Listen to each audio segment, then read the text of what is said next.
Okay, I was singing to imaginary song in my head.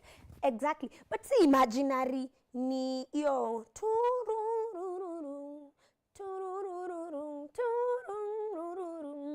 Very good morning, karibu sana to Y254 TV. This is Y in the morning.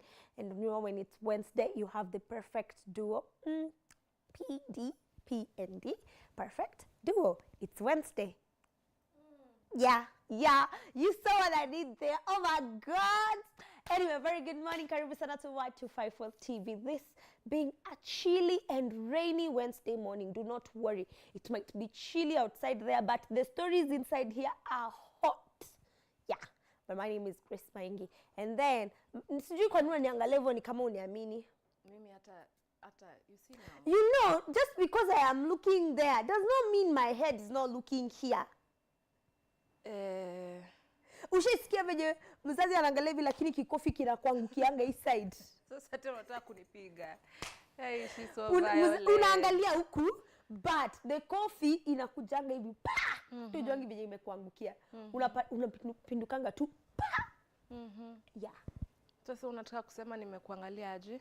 Ameniangalia vibaya. Macho tu ni zile.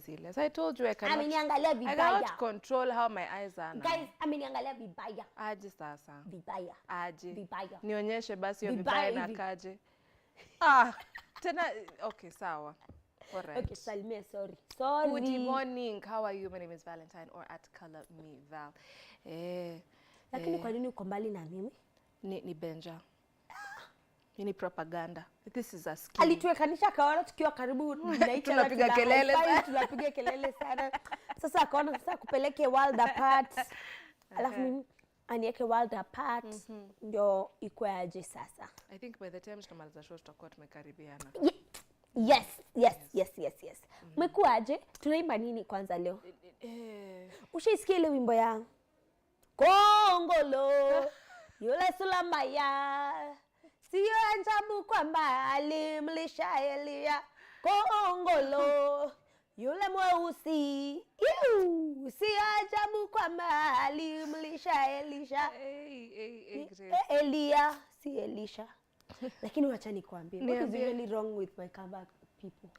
Okay, that one is not a Kamba people. That is not a Kamba person. Wana niseti bada Lakini the way you will find a Kamba singing that song, hey, you will wonder, what did I do?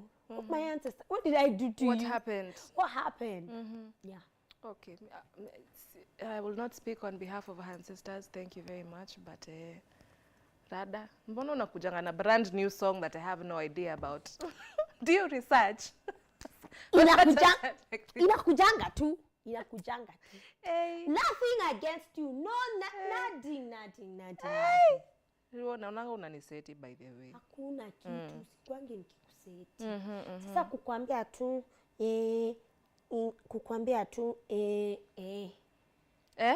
Yeah. hivyo ndo umeniambia. In conclusion, finally, Yes. final cut. Yes. Okay. Finally. Yeah.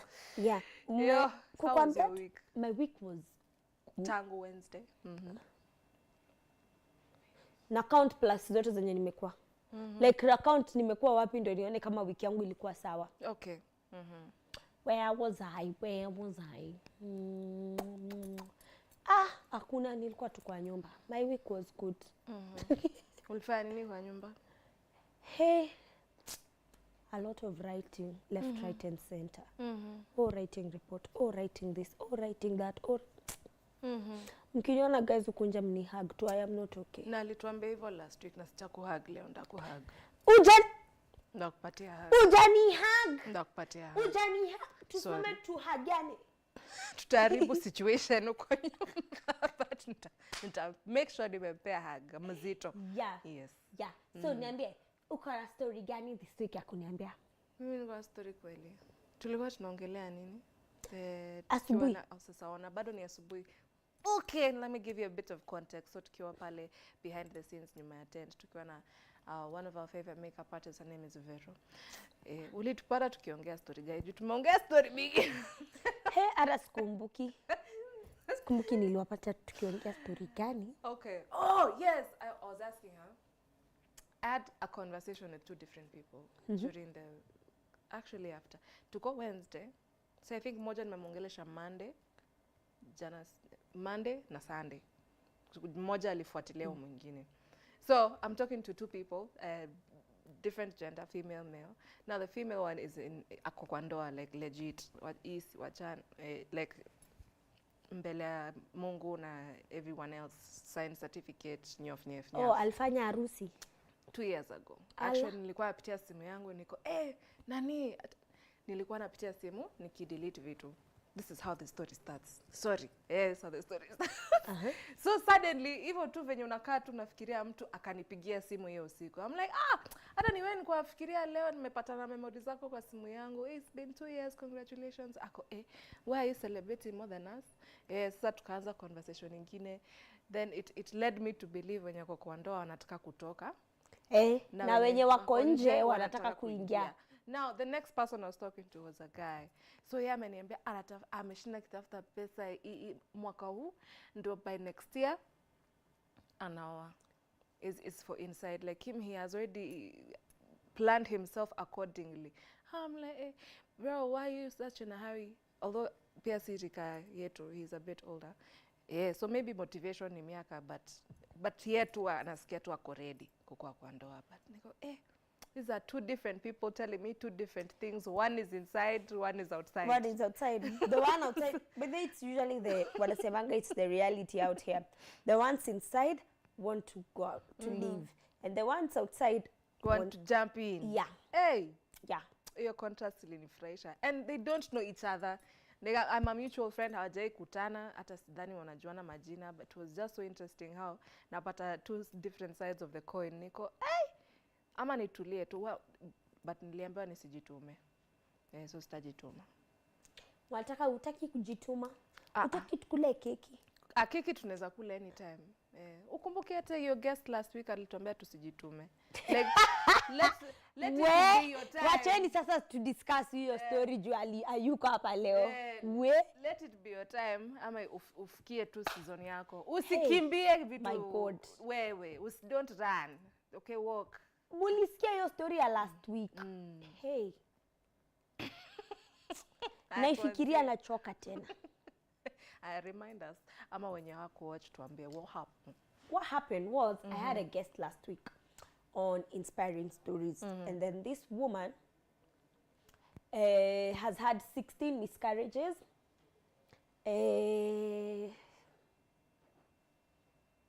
Amekuwa na miscarriages 16. Nilikuwa na load. Processor ilikuwa inaenda hivi. Ikisema booting. Buffering. Halafu unaona loading.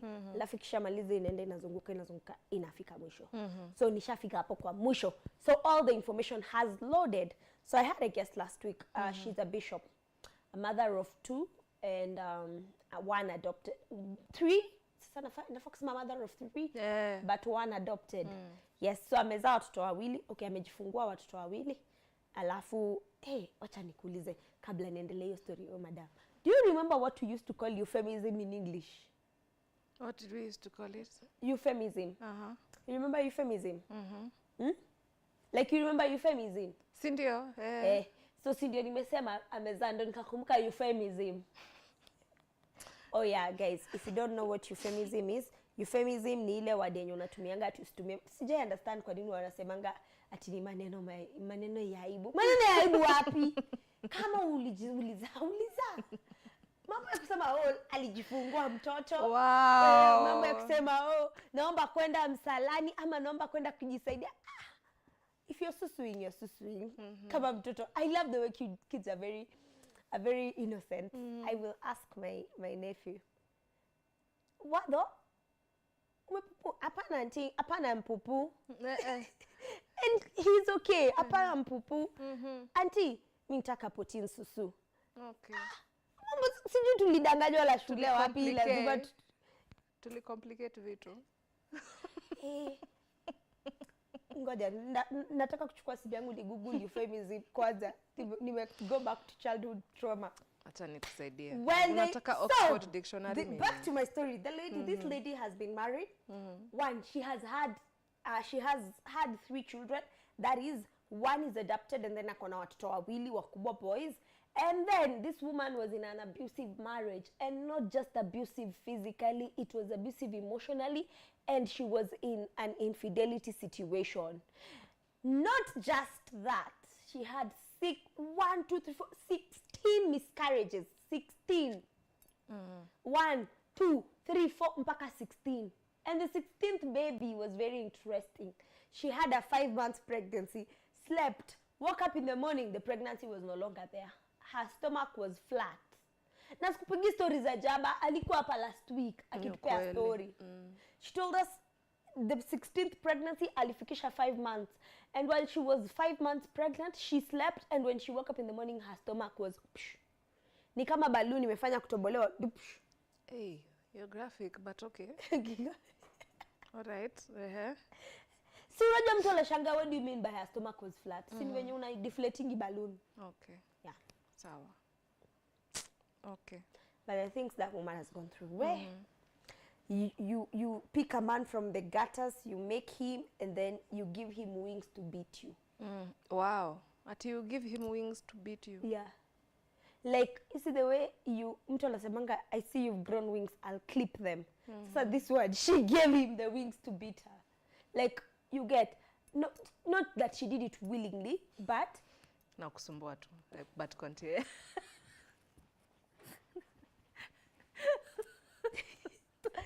Unajua leo sila pati leo na kurusha tu simu hivi pa. Okay, but so what did you take away from that conversation? Love yourself, prioritize yourself. We usingoje zifike stages zingine, like especially one of the things I picked from her was ile aspect ya jipende nani. Usi entertain ujinga. Ukiona ujinga ina cripple in na wewe cripple out. So as ujinga creeps in, you creep out. Yeah, if there's anything like that. Okay, but mbona una miss out your part akisema that they were best friends? Na walianza life pamoja. Alihama from her 2-bedroom apartment. Yeah, walikuwa wanakaa chini kwa floor wakikula sinia moja. Best friends wanaweza kukutenda hivyo pia. When you have made decisions together, uko na fare ngapi ya kesho ya kusonga, mimi niko na yeye. Tusaidiane. Tuko la so mbili sawa, tutagawana soso, tutatembea mpaka place fulani ndio tuachanie hapo upande mmoja. Is that not love? Okay. This isn't love. I know what is. This isn't love. So how did you remember wimbo wenyewe unajua? Okay. So umeniambia siku hizi ni kama anapika tena. Sorry, imba nisikie. Ile kunijaribu na nijaribu leo. Nishapiga hivi. Nilikwambia nishaifanya karate. Shung shung. Jaribu kuimagine Grace akini shaifanyia mtu hivi like unaenda. Where are you going? Tulia. Bas, toto bas. Tulia nani. Bali niko kwa vile ndio niendelea hapo. Ulikuwa unaimba if this is Single number if this is love I know what is. Sijui venye inaendelea hapo mbele hapo. Okay, I did not get that. Okay, sawa, nimekupata sasa. Za mapenzi ndo unajua. But it's okay. It's okay to be loved and also to love. By the way, point of the story, tulikuwa tunakuambia tu story ya mtu mwingine hapa. We're not discouraging you out there. Love is a beautiful thing. Ni sawa? Love is a beautiful thing, yeah. As you know, oh. Yo, okay, all right. Okay. Yeah. Kwani si umesema love is a beautiful thing? Na si ni ukweli. Uko tu sawa. Ndio wajue. Uko tu sawa. Because baby, yeah. Okay. All right. Hapana. Sawa. Hakuna mtu mwenye ni jigi sai. Oh, okay. Sawa. I choose to believe you. Mlifunzwa nini Sunday? Hey, Sunday was out. Hata sikumbuki pastor mgani alipreach. Hey, makosa. It is bad that I have to remember this much. But in your defense ni Wednesday. Yeah. Nimeshakumbuka hata ni nani alipreach. Her face. But please, what did you learn on Sunday? I am looking at what he preached. I am trying to remember. Okay. Because the facial expression already has answered you. Okay, all right, sawa. As you are buffering and booting and rebooting and loading, tunaweza waambia mali unaweza tupata kwa mtandao. Yes, please. We may at White54 on Facebook, White54 channel on X, White54_channel on Instagram, of course, all those others, YouTube, Threads. I believe to Threads, ni me to staying here. But please do interact with us. So today, last week nilikuuliza swala nyeti hadi ukachoka na mimi. Yes. And Au saungi. Why would I? Sasa nimegonganisha na joke ya ujinga akasema acha tu nisikue. Let me just be serious for a little bit. Yes. So last week, technically we were supposed to have a conversation about a continuation of a conversation based on let's just say a female awareness in terms of mental wellness or wellness is broad. It includes mental health, it includes physical, yada yada yada. So this one we're talking about how we take care of ourselves, menses included, talking about if we are not, or if we are aspiring to be sexually active, how to handle that, what kind of sex education should we be giving to different age groups. Yeah. So I asked you a question and now Jay nijibu. Acha tu nikuulize tena. But the question, it is the way I have looked at you categorically, spigally. The question at the time was if this young person was under the age of 18, because that is what we deem as a minor in Kenya, according to the Constitution 2010. Minor is anyone under 18 years. So is this someone you would recommend contraceptives to? And that beats anything oral, that's also condoms and everything. But say they were above 18 but unmarried, would you vouch for contraceptives? The Christian in me says no. Rather the believer akimwona mtu mwingine vile ameniangalia. Nani huyo? Ni Ryan? Yeah. But the believer in me says no, will say no, because the Bible says sex before marriage is a sin. Hey. It also says lying is a sin. Hey. Iswali ni yako mani yangu. Sorry. Sorry. Sorry. So, I think the believer in me wants to say no. Like, do not indulge. It's a sin, because that's what the Bible tells us, and that's what Christianity has taught us, and that's what my mother has taught me from way. But now, what of that person who's not grounded on the Bible? What of that person who's not born again? They don't believe in those things ni ule mtu mwenye ameamua mimi wewe by the way kama unishi umeshawaishi tu hivyo mimi niwache mimi niishi Hivi. mimi niishi hivi. Will you let that person now you know spoil their life at the detriment of you know blah blah blah. But for me, for such a person, I'll answer like this. For such a person, I'd say you'd better be safe than sorry. You'd rather tell someone the truth in terms of, but then unajua hizo kitu tu ni uogopa ni hizo vitu ni zile stories zenye unasikianga ukitumia hizo vitu ukiwa mchanga. What they tend to do to your body over time. So one, how safe are they for someone as young to use them? Two, what are the long-term implications of using certain contraceptive methods? Because I know people, I do not want to put without putting religion, belief system, nothing, just kawaida, because part of me wanted to say karma, but anyway. I know people, someone who used to use, she was a friend to my sisters a long while back. I think walikuwa kampu pamoja. So this person used to use contraceptives like alizitumia kwanza akiwa mdogo to the point that by the time she was getting you know ametumia contraceptive, so akafika ile stage sasa naole and she got married to a nice man, got married in a beautiful wedding, wakaenda wamekaa years down the line she doesn't have a child. Or apparently ile contraceptives ametumia over time zimefanya nini? Apparently, allegedly, yeah, that's the word I should have used. Allegedly, the contraceptive methods are said to have interfered with one or two. Hey, how true that is, I do not know. I am not a medic. But then again, Mimi, I just want to know before I tell someone, even if I tell someone, I advise someone, find contraceptive. Because one, I wouldn't want to be in a situation where someone is telling me they're pregnant and they want to terminate the pregnancy. Yes, I was looking for that word. And they want to terminate the pregnancy. Or someone is here. Hey, I have remembered another story. Someone is here that has been infected by an STI. May I know of someone. Hey, wacha tu nisionge na nguvu, maybe anawachi kitu. But may I know of someone, a friend from way back, kitambo. I know of someone from way back. She had a boyfriend.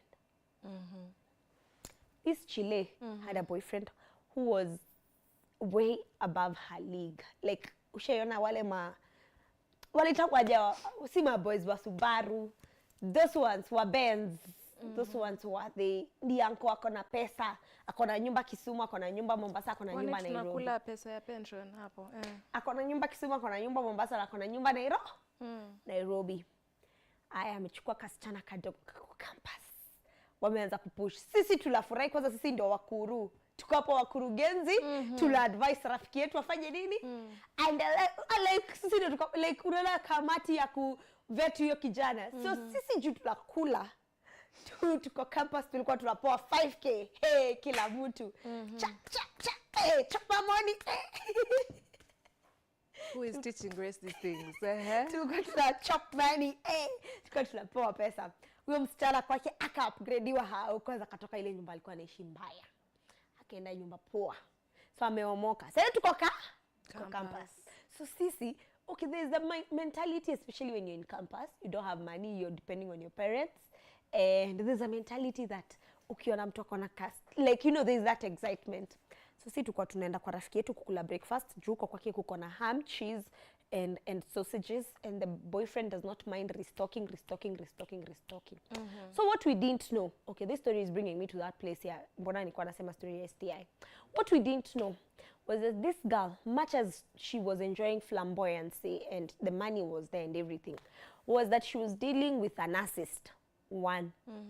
Two, she was dealing with a guy that had weird sexual preferences. So si tuko huku, rafiki yetu anakunywa kungumanga. Na tuambiwi ya nini. Alafu, tulikuwa wasichana wangapi? Wanne. Tulikuwa ngafu wanne ama tulikuwa watano. One of us, wa Mombasa, ndio wakumletea kunguma. Na sisi wengine. Especially I was very naive. I didn't know those things. So, I understand kungumanga inakunywa yani. Words have lost me. Yeah, words have lost you. So you can imagine, if someone is taking kungumanga, you can imagine what was happening. Euphemism. Today, euphemism is my sister. So, back to my story. Msichana, sisi tunaenjoy pesa ya chali yake. Yeye anaenjoy maisha flamboyant. Amenunuliwa nini? Amenunuliwa mavitu. Like she was, like you know the way, ulikuwa, chali ametokea kwa life yako, ukukua na do, alafu umeomoka. Kama mtu mwingine anajua mahali. But anyway, moving on. Mbona unawajua hivi sana though, but proceed. Yeah. So that guy came into her life and her life drastically shifted. She shifted where she was staying. She got a new phone, got a new laptop, started wearing designer things, designer bags, designer perfumes, even upgrade fridge, nini. Like her life changed.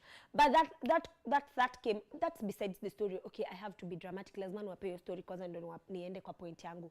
So, sisi, what we didn't know is that this lady was going through a lot of quote unquote abuse sexually from the guy. Sasa the next thing tunasikia, msichana ameenda hospitali. He ameenda hospitali kufanya nini? Si tukuluka marafiki wanne, like we were very tight. So anasema anasikia ako itchy, anasema asikii vizuri, nini, ameenda akona rashes, ameenda ameenda OC. Guess msichana ameambiwa akona nini? Herpes. Herpes. Do you know that herpes is not curable? Did you know that herpes is not curable? Yes. Herpes is an STI and it is not curable. Kona herpes. Sisi tunajua juu ni mgonjwa hawezi toka kwa nyumba. So sisi ndio tunampeleka hosi. Hivyo ndio msichana wenyewe alishikwa na nini? So what happened to the boyfriend? Boyfriend alimlipia mpaka pesa kutibiwa. Si boyfriend amempea. Wakaendelea na life. Wakaendelea na maisha. Na akabaiwa Mazda Demio for saying sorry. Hey! Umenishikisha nini? Ulinunuliange gari. Ndio uniambie sorry. Na umenipea STI. We? Ni hayo tu kwa sasa. We. Okay. So in my mind I'm thinking, what if she, like, maybe, okay, personally me, I was very naive in terms of sexual matters and innuendos. But what if she had just spoken about it and told us, you know, unaona venye tunaambianga mabeshte zako neza tafuta. One, may I'd say, one of the things I usually advise people, and I do for my safety, not that ati for anything. Maybe before we date, tuende I drag you to the hospital. Tuende upimo kila kitu possible on this earth. Ndio nikuwe sure. Ile kitu nimefanya nini? Nimejientangle na, and it's not ati secret ballot. No. Fanyiwa nikiwa hapo, nifanyiwe ukiwa hapo. Let's put everything on the open. Daktari ndio huyu tuambie ako na shida bye. Ndio nisiwaika nafikiria, siku moja kinakuramba alafu unaanza kutafuta ilikuwaje kulienda. So one of the things I tell my friends, now to answer your questions, one of the things especially after that scenario, one of the things I tell my friends, umeanza kudate mtu mpeleke hosi. Like just mpeleke tu hosi ujue, because one, there are some of these STIs are not because I think society has glorified pregnancies and forgotten that STIs are happening. STDs are still here with us, and we are just afraid of pregnancies. Actually, we are not afraid of HIV. The way we are afraid of pregnancies is not the way we are afraid of HIV. But what we should remember, in as much as contraceptives are supposed to family plan in terms of children, we also need to look at safety sexually. Like, how healthy are you sexually?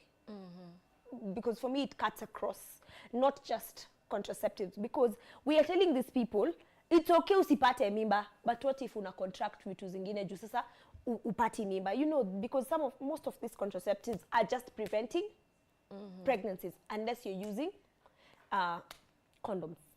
Most of them are just preventing pregnancy. So what about STIs?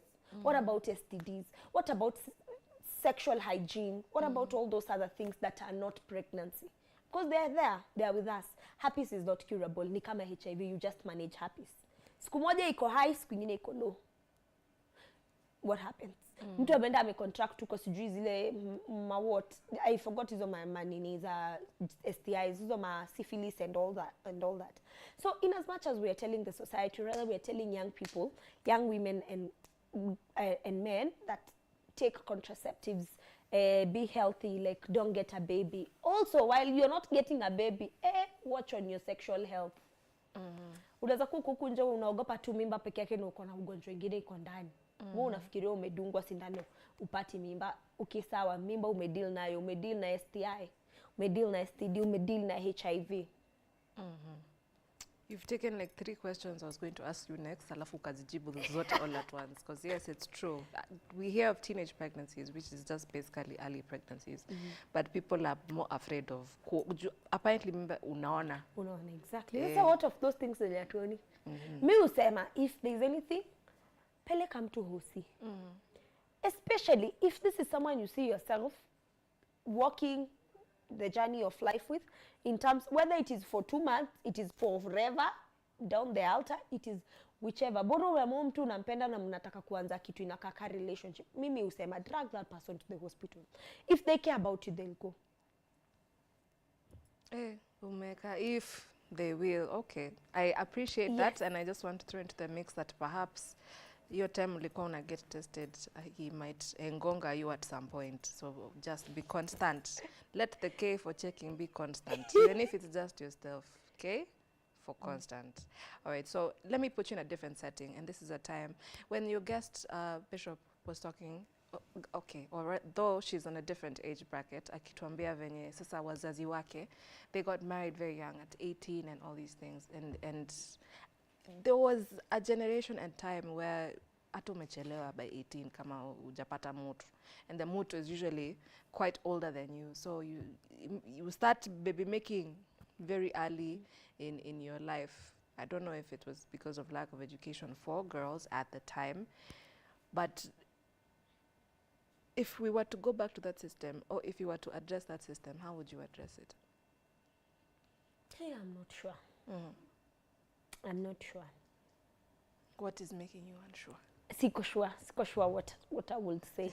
Uko sure what's making you unsure? Yeah, I am not sure what's making me unsure. I'm just not sure what I'd say. Like I'm just unsure of what I'd say. I'm not sure. Wacha nifikirie hiyo swali. And you would believe, or you would not believe, that some areas, even in our country alone, there's still certain things that happen. We have FGM, as female genital mutilation. You'd think in 2024 things have been addressed, but they're not. And opening up yourself to things, or your child to something like that, bado tu see we have STIs in the mix because you're not using sterilized equipment. So ukisikia mtu ako na STI hata usijui alitoa wapi. Sijui inaweza kuwa in a public restroom, for all you know. For all you know, ana venye unaniangalia suspect, for all you know. For all you know, for all you know, ingekuwa ni hiyo FGM, for all you know.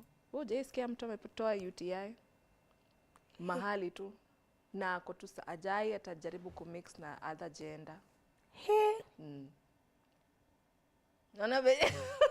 Oh, now she's a skeptic. Now she's a skeptic. Now you're not believing. Okay. We started when you were very innocent. Now you're a skeptic. You. But it's true. Nimekwambia hii phone italand kwa kichwa chako. Okay. The problem with sexually transmitted infections, or rather sexually transmitted diseases, is that no one will believe you even if you didn't do it. So the reason why it's called sexually transmit. So should we be opening up a safe space to have these conversations? Ama kila mtu akae na mashida zake, akienda kuumia kabisa ndio akuje sema. Nimeanza kukuja sana. That's why she's throwing me off. I see you. She looks nice. Thank you. Yeah. But answer the question. So are we banishing everyone who possibly has an STI or STD to damnation? We are not. Yani hata aibu, watu hufai kwenda kwa pharmacy, unaenda tu useme I have a friend na alianza kuniambia nasikia hivi, na ni wewe tu. Si ungesema tu utibiwe. So are we going to remove the stigma, or yani bad girl alikuwa afanya bad manners? Umesema hivyo nikakumbuka story ingine irrelevant but anyway. Peana tu. Hiyo story tulambwala a lecturer of mine told us that story during class. So she told us the other day, anaitwaje, one time there was a man who had an STI, either an STI or something, or a boil down there, one of those things, I can't remember. So he didn't know how to tell the doctor he had an issue because the doctor was someone alikuwa anamjua. So when alifika hiyo siku hosi, akaambia daktari, akamwambia like you see the way you exchange pleasantries. Then daktari akamsalimia, akamuuliza like sura venye daktari akulizanga akaambia daktari, I just came to say hi to you. Mimi niko tu sawa, ilikuwa tu salama. Alifika akaogopa kusema ako na STI or something. Then akarudi. Hiyo siku kikamramba like he was, I think either under so much pain or something, like ikamwasha. Alipigia daktari simu hiyo siku, akamwambia daktari, today in the morning when I came I wanted to tell you something and now I can't hold it. Then the doctor is like nini nafanya nini nafanyika, is it an emergency? Akaambia yes daktari, it's an emergency. Then the doctor was like, tufanye nini? So you know doctors and answering emergency calls, tupatane hosi. So mwenye alifika ndiye aliambia daktari, mimi hivi ndio kumekuwa kukifanya nini kukienda. Then nikasema okay, STI carries a lot of shame, carries a lot of stigma, carries a lot of zile watu wanakuongelea zile hata wewe. There's that part where people look at you like that. And I don't know how we are going to reduce the stigma, especially I think because it's assumed you slept with numerous people, but maybe you slept with one person who had been infected by maybe another one person. Exactly. You slept with one person who had slept with another person that had that.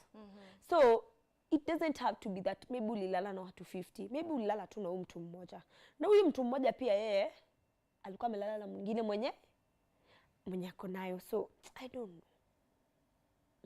We should remove stigma. Yes. I have a friend who works at a pharmacy. Hizo story yake kuja akiniambia amna, imagine if we're just bold enough to say, okay, naumwa hapa before it's too late, before it progresses. Juu kuna hiyo pia issue ya kuprogress. If you do not treat something in its early stages, una complicate na vitu. But sasa unaona nishaambiwa hadi story. Ni vile tu they will not disclose names because I'm not interested like that, but atanipatia story niko enyewe maybe we should have a village meeting every once in a while. Watu wakuje watibiwe venye watu nasikianga free eyes sijui what, hata free dental check. Hata pia inafaa kuwa free mahali. I strongly suggest it should be free at some point. Yes. Hey, but now if I was to raise my children, I would raise them wholesomely, knowing that this is, especially because I'm a believer, knowing this is what the Bible says. But pia nani, hii Bible ikisema hivi nataka ujue hivi. Hivi ndio vitu kwa ground ziko. Hivi ndio vitu kwa ground kababa, hivi ndio vitu kwa ground ziko. Tu zikiwa hivi, usiogope hii kitu moja usahau hizi vitu zingine. Because me I wouldn't want to tell my children, I wouldn't want to glorify pregnancies. Me if there's something I'll glorify, sicknesses. Mtoto leta tutalea. I mean, mistakes happen. What do? You tell sawa, I'm not encouraging teenage pregnancies, but now why would I look like I am shunning so much of teenage pregnancy? So they are so afraid of getting pregnant, they are forgetting that they could get sick. And I'll have to deal with sicknesses maybe for the rest of their lives in terms of maybe they've contracted HIV or they've contracted kitu kama hiyo herpes. Ama mtu amecontract to another one yenye lazima itakuwa curable lakini inakuacha na scars. And now we've talked about sex a lot, but sex education is important. Let me throw you another scenario. Now, with my two guests 2 weeks ago, now one of them is a very firm believer like you, so hata kunijibu ilikuwa na two emotions kidogo tu hapa na pale. But there's one who is very, I want to say level-headed, and she linked, please do not come at me, but she linked religion very close to shame. So what happens when these sexual encounters are forced upon you? Alafu unaambiwa usiseme, tutaambia nini watu? And then to include one of the highest, again, do not come for me, one of the highest cases of sodomy are found in the Catholic Church. Now, oni wanaume wanabaka wana vijana, si wanaume wadogo, vijana. So and there's this constant thing of hush hush, now you can't say, oh, the Bible says, or maybe you did something to make them feel like you wanted, or maybe leo Val umevaa nguo ya black, na unajua huyu mwanaume anapendanga nguo ya black, mbona ulivaa ya black? Mbona ulipita mbele yake hivyo? Mbona ulitembea hivyo? So when we link that to religion, and again, do not come for me, when we link the forcefulness of this particular encounter to religion, how are you going to wiggle your way out of that? What are you going to tell someone who has that experience? And now we're coming back to sexual health. So umesema asiambiane, alishikwa vibaya, so atafanya nini? There's no kit that has been involved, you've not been tested, you've not been prepped or pepped, nothing. Juu hufai kusema, juu ni aibu. Hii dunia iko na vitu mingi. Yeah. Yeah. Very many things. But discuss. Hey, sijui hapo. But religion, I think one of the issues zenye tuko nazo kwa society ni religion. Being a firm believer in matters Christianity and you know blah blah blah, there is a place where pia me feel like mmekam sana.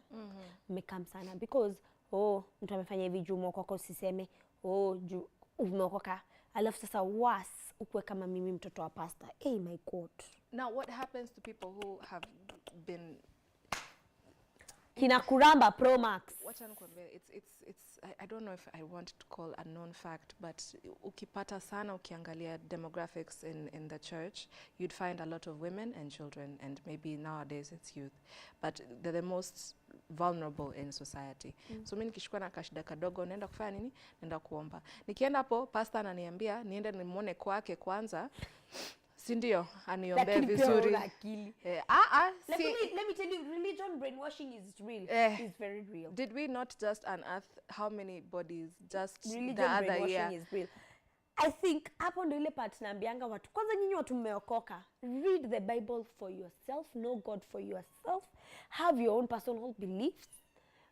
The reason mbona mna brainwashiwa ni kwa sababu amsomi Biblia. Mtu anakuambia akuje alale na wewe ndio akutoe akutakase. Wow. Yeah, you never had the story. Kutakaswa. Yes, cleansing. The cleansing will happen when I sleep with you. You people have suffered out here. You've never had that story?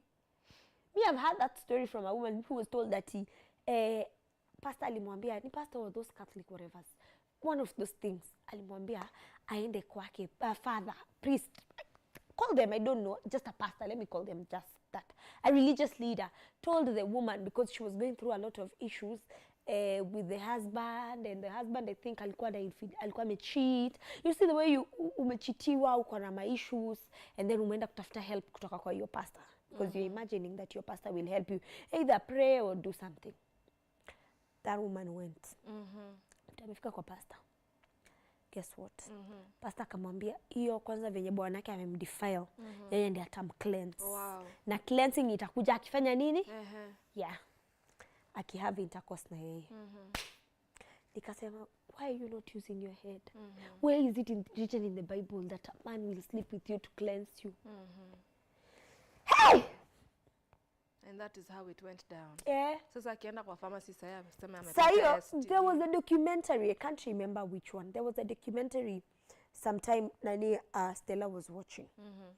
Stella is operator.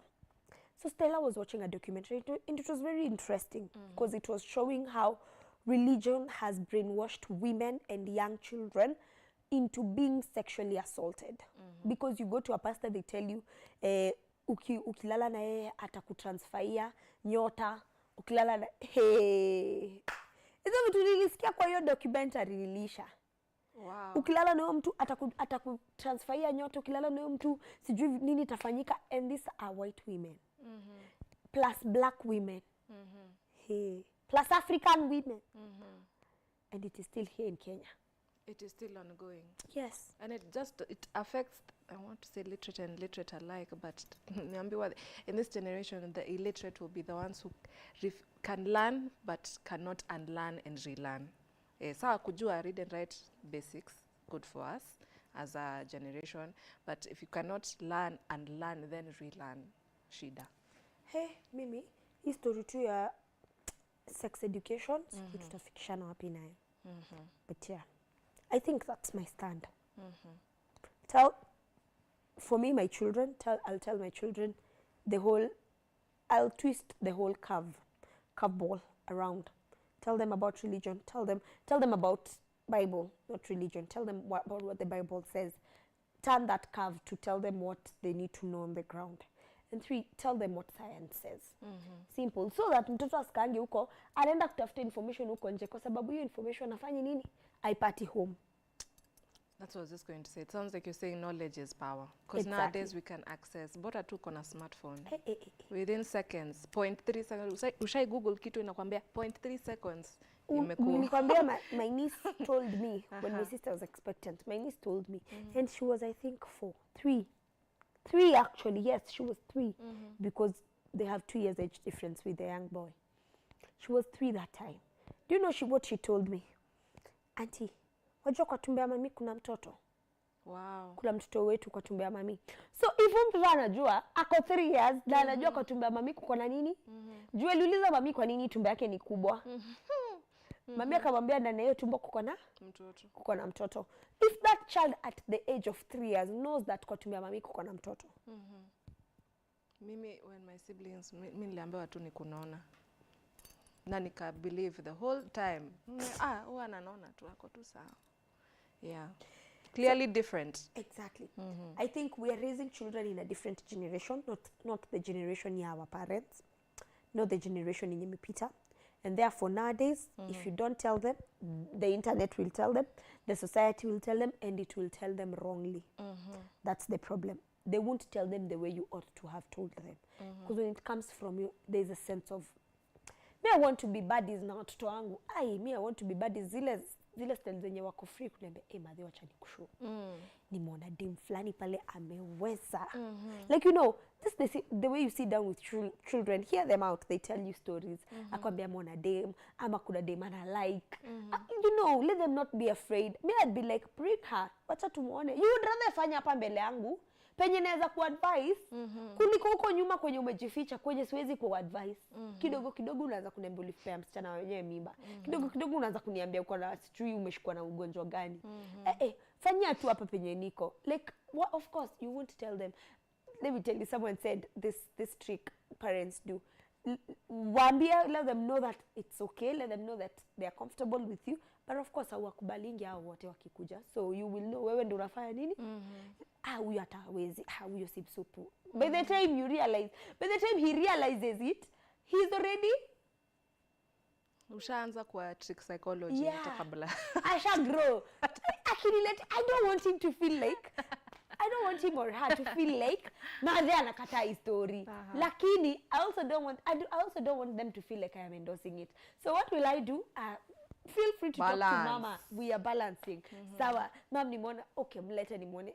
Huyu atakuwa na tabia poa, uliona venye anakula vibaya. Hivyo, by the way, okay, madhe ako na point. Sawa, huyu amedropiwa. By the time they realize it, washamaliza shule and they are afraid to do what? To settle. Okay. So tumesema tusiite tabia mbaya, alafu uko nje waambie hii kitu si mbaya bwana. Hii kitu si mbaya. Wewe unaambia mtoto wako ni tabia mbaya, uko nje anaambiwa si mbaya, try. Please have open, especially kama wewe ni Gen Z parent na the Gen Alpha parent. Sai itabidi you have difficult conversations because they know all these things, and if you don't tell them, the internet will, and it will tell them wrongly. Okay, mimi sioni kama nili grow with that kind of honesty and openness on the table. Nili grow kwa nyumba yenye ulikuwa utaji kitu yote kijana related. But mamangu ali make sure, or rather my parents just made sure I was exposed.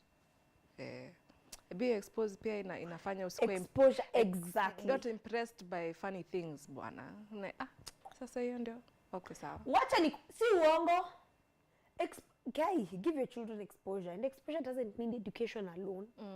Exposure doesn't mean you need to have a lot of money to take them abroad. Yes. You know when there are people who think exposure is kupeleka mtoto majuu, kupeleka mtoto sijui high-end schools that are international. Exposure is just expose your children to different things. Take your children to different settings. It doesn't have to be very expensive. Like how do I put it? Expose your children to niko nayo, I know it, but I don't know how to tell you. I think it's, in my opinion, if I was asked, it's just different cultures.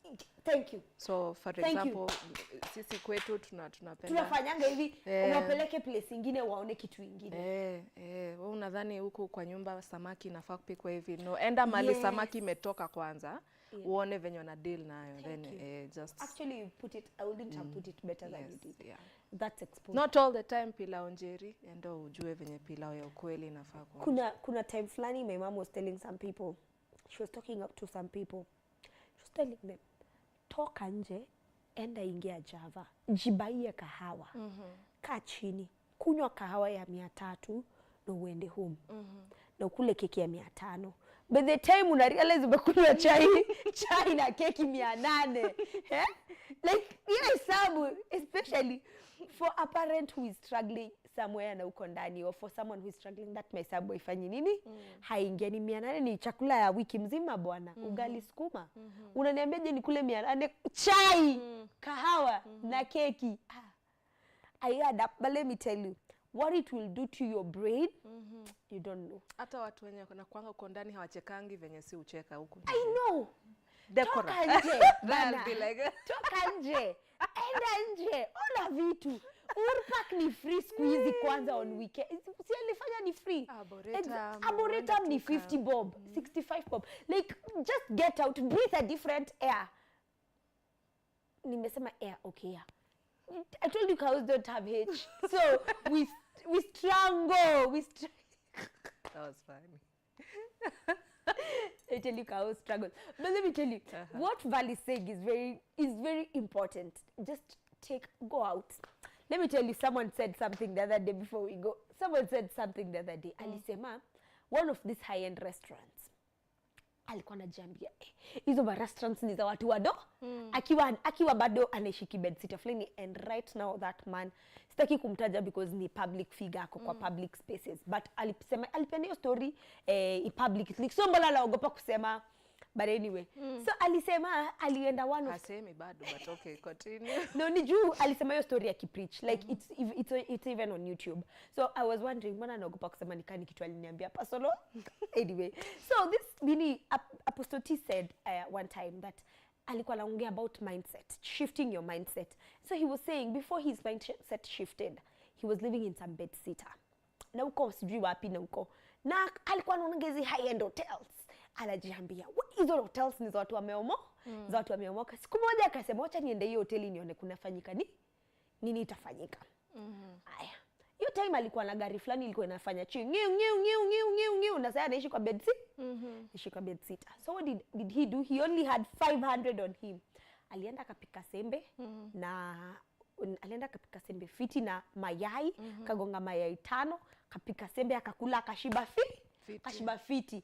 Na alikuwa na nini? Alikuwa na punch kwa mfuko. Akaingia na akaenda na kale kagari kake kenye kalikuwa kamefanya nini? Chongio kenye kamesumbua. Akafika hiyo hoteli. Sitaki kuitaja juu that we are not doing branding for them. So akafika hiyo hoteli. Bila alifika hiyo hoteli akapark chini. After amepark alisema one of the things he realized, after umepark huko chini hakuna mtu anajua umepark nini. One. Ni ukweli. No one knows because you parked on the basement. Whether you came, ukishaingia kwa lift, whether ulitembea kuingia hapa, or ulitumia bike kukuja hapa, ulishukishwa na boda hapo nje ukapanda hapa ndani. Tukiingia kwa lift we are all equal. I don't know uliingiaje hapa. I don't know uko chini kama umetoka basement umepark gari gani. Unaweza kuwa umekuja la kanini kadudu. Na mimi nimekuja, unaweza kuwa umetembea tu kapitia basement kuona tu venye gari ziupakiwa. Exactly.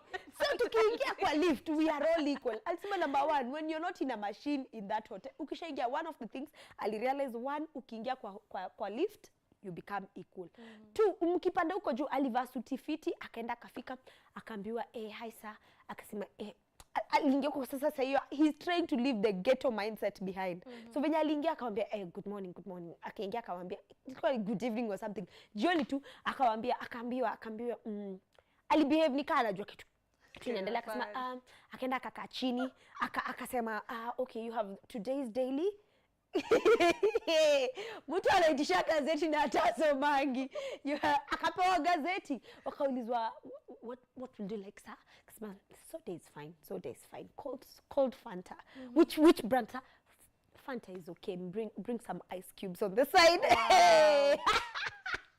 Ati ndiye akae. Then he sat there. Wakamletea Fanta, wakamletea ice cubes, na wakamletea njugu za free. Si ndio?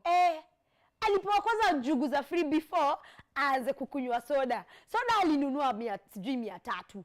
But by the time he was buying that soda 300, alikuwa ameletwa njugu za free, alafu akaletwa soda na ice cubes, na by the time alirealize hizo njugu zinaisha, akiletwa Fanta, akamwambia could you add me some more nuts? Hata si njugu ni nuts sasa. Hiyo sasa zimekuwa nuts. So after amemaliza, akasema akafeel hapana, lazima maximize the opportunity juu ana pesa ya kukula. So akola punch na ameshakunywa soda 300, kola 200 na 200 wezi nunua kitu kingine tena. So what akasema I think I'm feeling a bit cold here.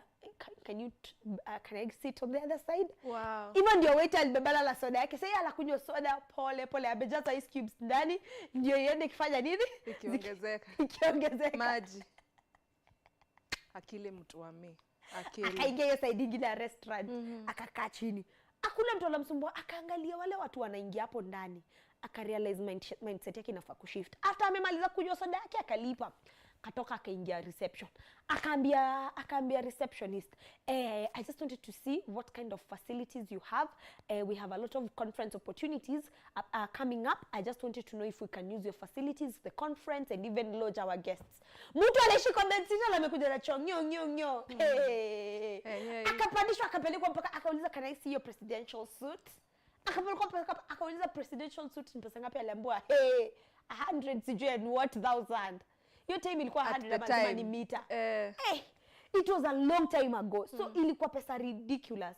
Akuka surprised that's affordable. That's a fair rate. By the time he was leaving that place, his mindset had shifted. One, ali realize easy places zinaingiangwa tu na watu ka sisi. Two, just sit there and look at how people behave in such environments. Three, utaacha ghetto uko nje, alafu kirudi ghetto utarealize mindset yako imeshift. Jipende nani. Hii story alikupatia personally. Venye umetupeleka step by step, you watch YouTube. I was there when he was giving the story. But jipende, what I'd say, wacha kukaa kimtu kimezeeka na uko miaka 20 something. Unakaa alafu ukiulizwa, life manze ni ngumu. Life ni ngumu, yes, lakini do not look like the hard life. Like mafuta ya sitaki kusema hiyo mafuta ya majina, lakini ile mafuta huko ya Kimolo, wacha nitumie mafuta ya Kimolo ni 30 bob. Like oga tu vizuri na sabuni ya kipande, pake mafuta tu vizuri, tokea huko nje. Usika hivyo ati unakaa vibaya, unanuka. Maji ni affordable. Apana, we need to have these difficult conversations because I have realized people around here saying maisha ni ngumu, so mtu anafanya vitu zinakaa wewe unaangalia tu mtu kozile zani. Okay, I know maisha ni ngumu, but can you put effort so that even if we are helping you from a point here, you have actually put some effort into yourself. Maisha toka nje. Enda tu peleka watoto wako, expose watoto wako, ndio wakifika kwa nyumba, msichana akifika kwa nyumba chalia kona TV, fridge na microwave na carpet, asifikiria ameomoka. Wow. It is not kuomoka, by the way. Na mtu anaandika hizi vitu down. Mothers, fathers, expose your children such that when they meet a man, when they meet a woman with a TV, fridge, those are bare minimums. Nowadays, they are basic needs. Alafu akwe na AirPods na laptop. Makosa. Akwe na AirPods na alafu akwe na ile iPhone ya kitambo yenye iko na kadichicho kamoja hapa. Kale kadogo. Kale kalikuwa kanatosha nanga hivi. Ni 6. Yo.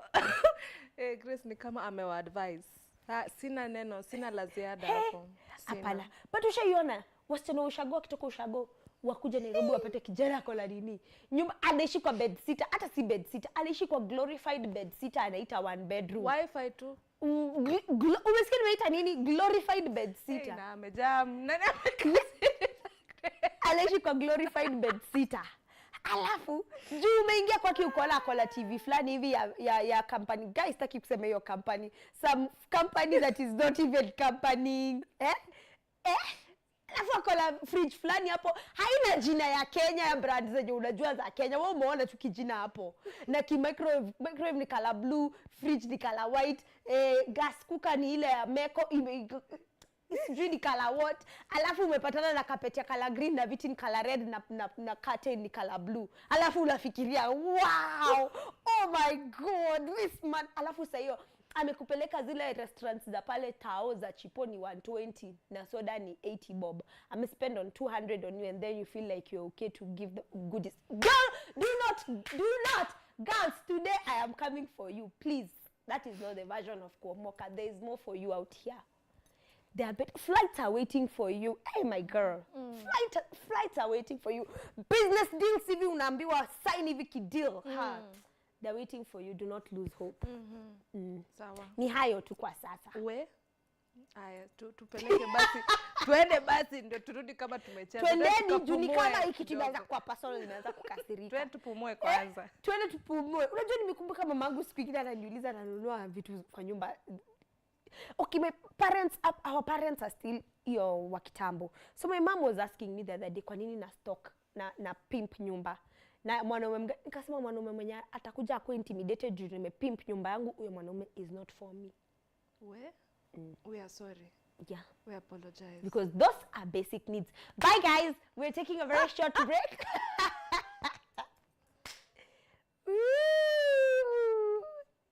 Yeah.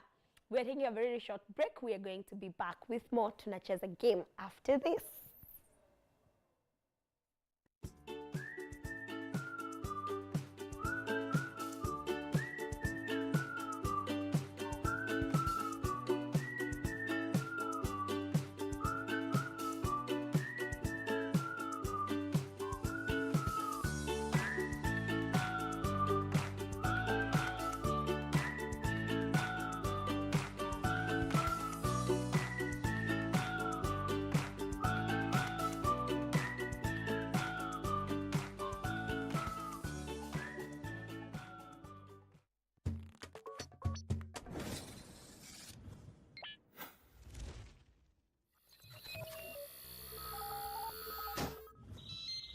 Y254. Imagine.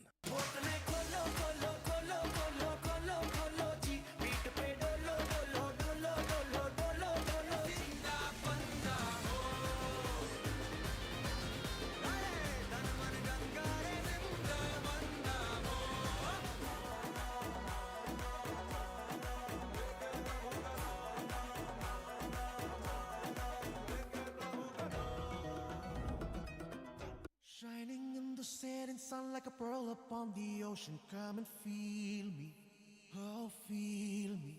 कुछ कुछ होता है क्या करूँ हाय पी लूं है पीने का मौसम तेरे संग इश्क तारी है ओकाने kasegu orera wa star ओखाने खासे This week on The Buzz, we have so much in store for you. Nipange maneno ya bashi kidogo. Namna hii namna ile. Na bana na hapa. Tommy D. Jones tells us why he made the switch from secular music to gospel.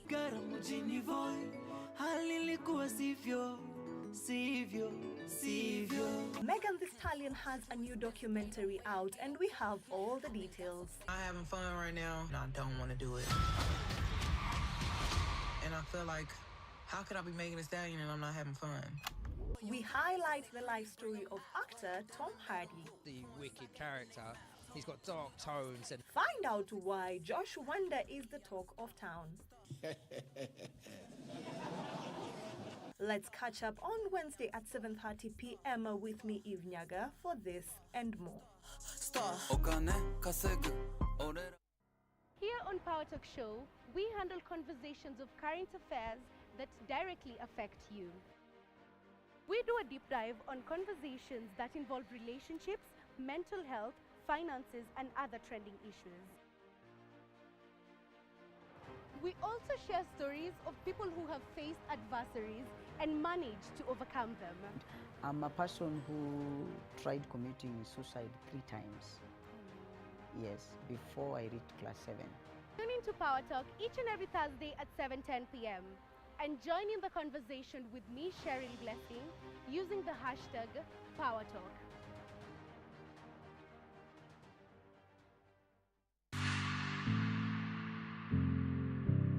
It's art, it's culture, it's fun, it's attitude.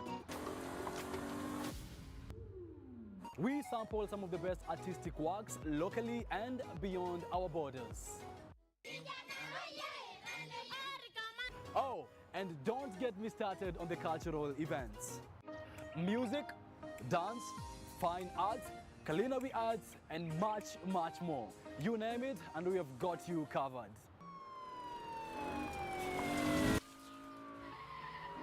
My name is Kevin Kasioki. Please join me each and every Friday at 8 p.m.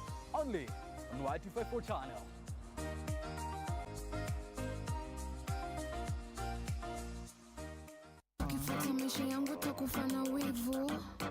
What's up, beautiful people? It's your host with the most, Muna Joy. And your DJ Faro the Finisher catches every Friday from 6 p.m. Paka some video siku on Tano Kali Show. Right here on Kenya's #1 channel, Y254.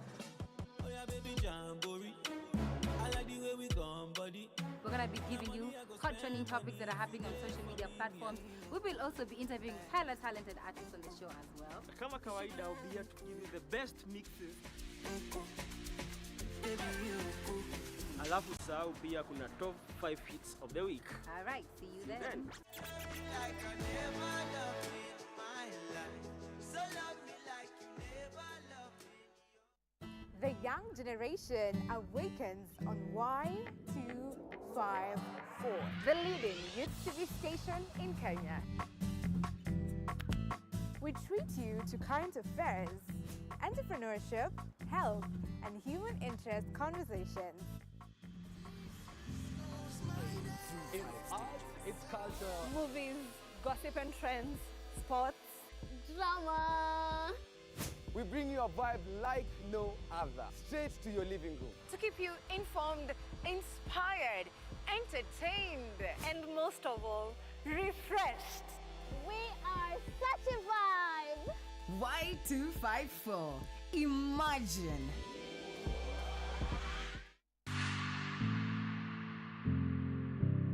It's art, it's culture, it's fun, it's attitude. We sample some of the best artistic works locally and beyond our borders. Oh, and don't get me started on the cultural events. Music, dance, fine art, culinary arts, and much, much more. You name it, and we have got you covered.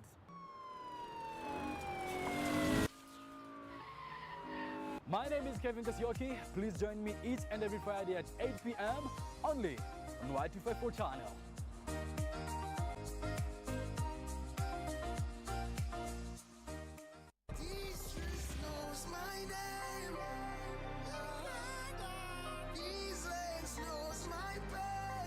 Street anthem kings and queens are sound the alarm. Yeah man, buckle up for the biggest and the baddest show in the country. This is Inner Yard Radio at Y254 channel. Yes, sire. Mission in a back is the same. Oneness of Rastafari. Channel, my name is Mandy Moses, the positive warrior, alongside the baddest in the land. Selector DJ D-Rich, selecting the very best of reggae and dancehall music. Na unajua ni aje, pia tutakuwa tuna live interviews, hype sessions. Na hapo pia tunakuletea what has been trending in the Caribbean land. So sikose each and every Saturday 7:30 kwenye PM until 10 p.m. Sure. Rastafari. Yo man. God, you bless me, bless me, bless me. You bless me, bless me, bless me. Oh God, you bless me.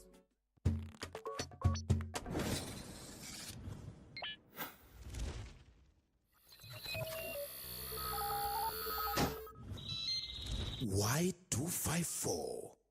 Imagine.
Welcome back to Y254 TV. This is still Why in the Morning. Yay! And of course imefika ile time ya kucheza game. Nilikuwa sasa nimekasirika juu hiyo maneno yenye tumetoka kuongelea, lakini wacha nicheze game sasa, roho yangu itulie. Yeah. Alright. Sasa unataka tucheze game gani for instance, for example? Si nilo lazima ungenifanyia kirudiwo. Lazima ungenifanyia kirudiwo. Sasa mimi nimeingilia wapi shule? Nimekumbuka uli have a lot of fun. We agreed. While I was not there. We agreed. Why were you having fun? I did not have fun. fun. Uko karibu na mimi sasa inaweza kuchukua nikuchape. I did not have fun. Sikia vile nasema. Si vile nilikuwa nakuogopa. Sasa umekuja karibu. Sasa umekam. Hey, she's so tiny and so violent all at the same time. My gosh. Anyway, hi, karibuni sana. My name is Valentine Watkalamival na tumerudia ile game tulikuwa tunacheza na Sir Wilson. So ni kuambia rules. Niambie rules. So, okay. It's a little bit the same but a little bit different also. So we still have all the letters of the alphabet in the envelope, sawa? Alafu sasa tutapewa words. So the words will be in different halves of the screen. So tunafaa kuguess. Kanini amekupea nini letters zinakaa mingi kuliko zangu? Sasa ushaanza kucomplain hata yes. Ilikuwa bahasha yangu last time, maybe hata iko na nyota. Ati baby iko na nyota. Okay. Surely for all you know. Then is gonna glue. Cell tape, yes. So we have each letters from A to Z or Z, I don't know which one you prefer. And then, oops, alafu ata to display a word. So each word, there's no repeating letter. So kijiambia kuna Y double O na kuna O tu moja hapa, you're possibly mistaken with the word that you're thinking about. Okay. Yes. All right. So hakuna ku-repeat letter? Yes. Okay. Anaweza repeat hapo but si hapa. Okay. Yeah. You understand? Yes. All right. Whenever you're ready, Mr. Benjamin. Whenever you're ready. Sasa mna test kizungu yangu jamani, ni sawa. It's okay, it's fine. Yep. Alafu tena wanaweza tupata wapi kwa mtandao by the way? Mnaweza tupata at Y254 channel on Facebook, Instagram and X. Yeah. Alafu tuko na swali nyeti, swali la siku ya leo. Enda hapo kwa mtandaoni, tukueleze hiyo swali inasema nini. Yeah. Okay, so we have the first two. Yeah, okay. Acha tu niweke nikijipigisha story. But I have two S's, so I think one is missing from yours. Shika hii hapa. Maybe you're right. Benjamin amefanya ile kitu.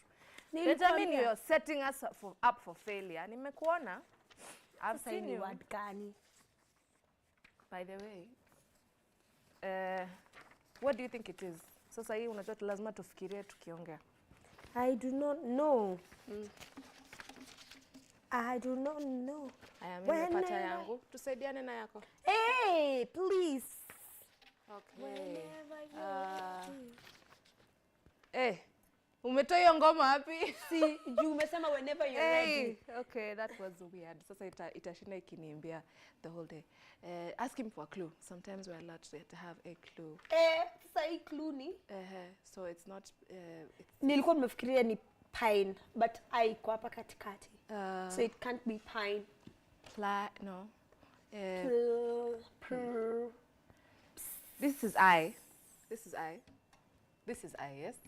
So P something I something E. It feels like those Sudoku puzzles. Pride. Na ndio hii nilikuwa nimeshika R nikisema mama niweke R hapo. Never you're ready. Genius. Sorry basi. So Genius. Hata price inaweza. Now that umesema pride, nimefikiria pia price can. Because I'm not finding D. Hii sasa hii ni jina gani? C na D zimeshikana. Na umesema rule ya game hiyo kama iko ni hivyo, si ndio? Iko, C na D ziko hapo. Okay. Price na pride zote at once. Whichever you would like to pick. Yeah. Young. Thank you. Tupeni ingine please. So I believe that we've both won. Yes. Amepata you na mimi nimepata price na pride. Okay. What's this? It's M. Actually, it can be very many things. I'm going to have so much fun with this one. I've also found mine. Wait. I've also found mine. I've also found mine. Benjamin, leo I think tumekuweza kidogo. Just a little bit. We have. Oh my God. What is Where problem? is this letter? Are you okay? You better come. You better come. I don't have one of the letters I want. Whenever I'm ready. Excuse me. I don't have one of the letters I require to Which answer one? my own question. I. Benjamin. Do you for have shame. R? Oh, I Do you found have it. R? Wait, there's Oh, she wants mice. there's mice. There is. Min kola bath. Hey, Math. Ah, genius. I have math. Ni baridi nasikia ama nini inanifanyikia? What's going on? You have R. Tulikuwa tunaenda kuongeza. Okay, Okay. fine. Fine. Oh, no, it's nilikuwa tu niongeze make, but it's fine. Hata nilikuwa nataka kuambia more. Oh. Okay, sawa. Okay. Sawa. We are good at this, clearly. Gudu, pipe. Oh. Niko kierere kwa wenyewe la kwangu sina kitu. S-U-. It can't be sun. Soup. Whenever you're ready. Yaani ni chakula tu mufikiria asubuhi. Sisi ni chakula umefikiria. Unafikirianga chakula kila saa. She did not even hazard right. Okay, ni kama tumesaidiana. Soup. And she got mine. Soup. Which is pipe. Soup. Soup. Pipe. Soup. Soup. Soup. All right. Yeah. Benjamin, next. We got there. We got there. Hata sijatoa letters. Nakuambia.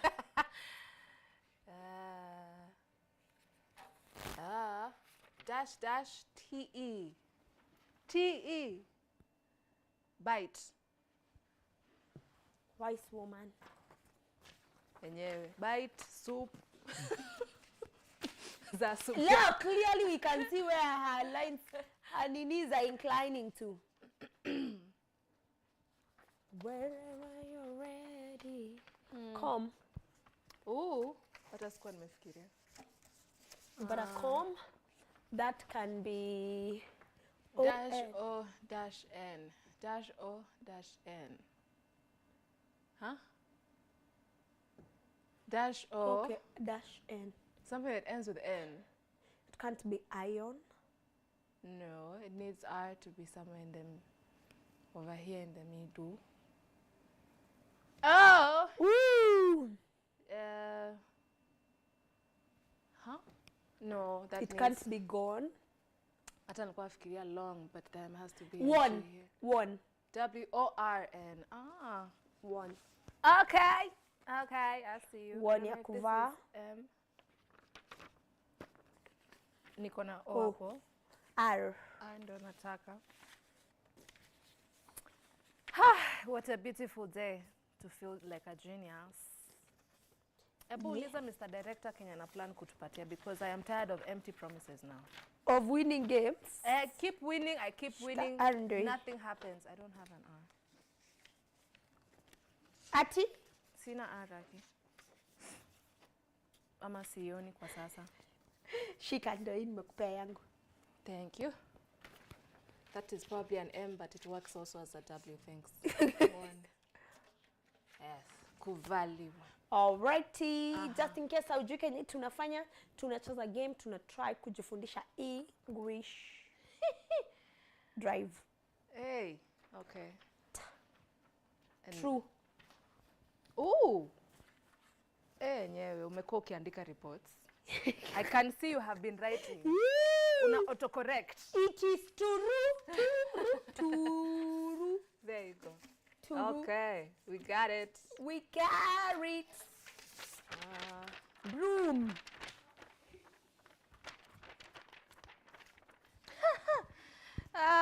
usiseme wacha mimi nijaze ndio tusiseme hii word wacha tu mimi niweke. Ye, unataka kuijaza tu tuione hewani. Ati hiyo R iko wapi? Nisaidie hiyo R tena. R ndio hii. Hapana.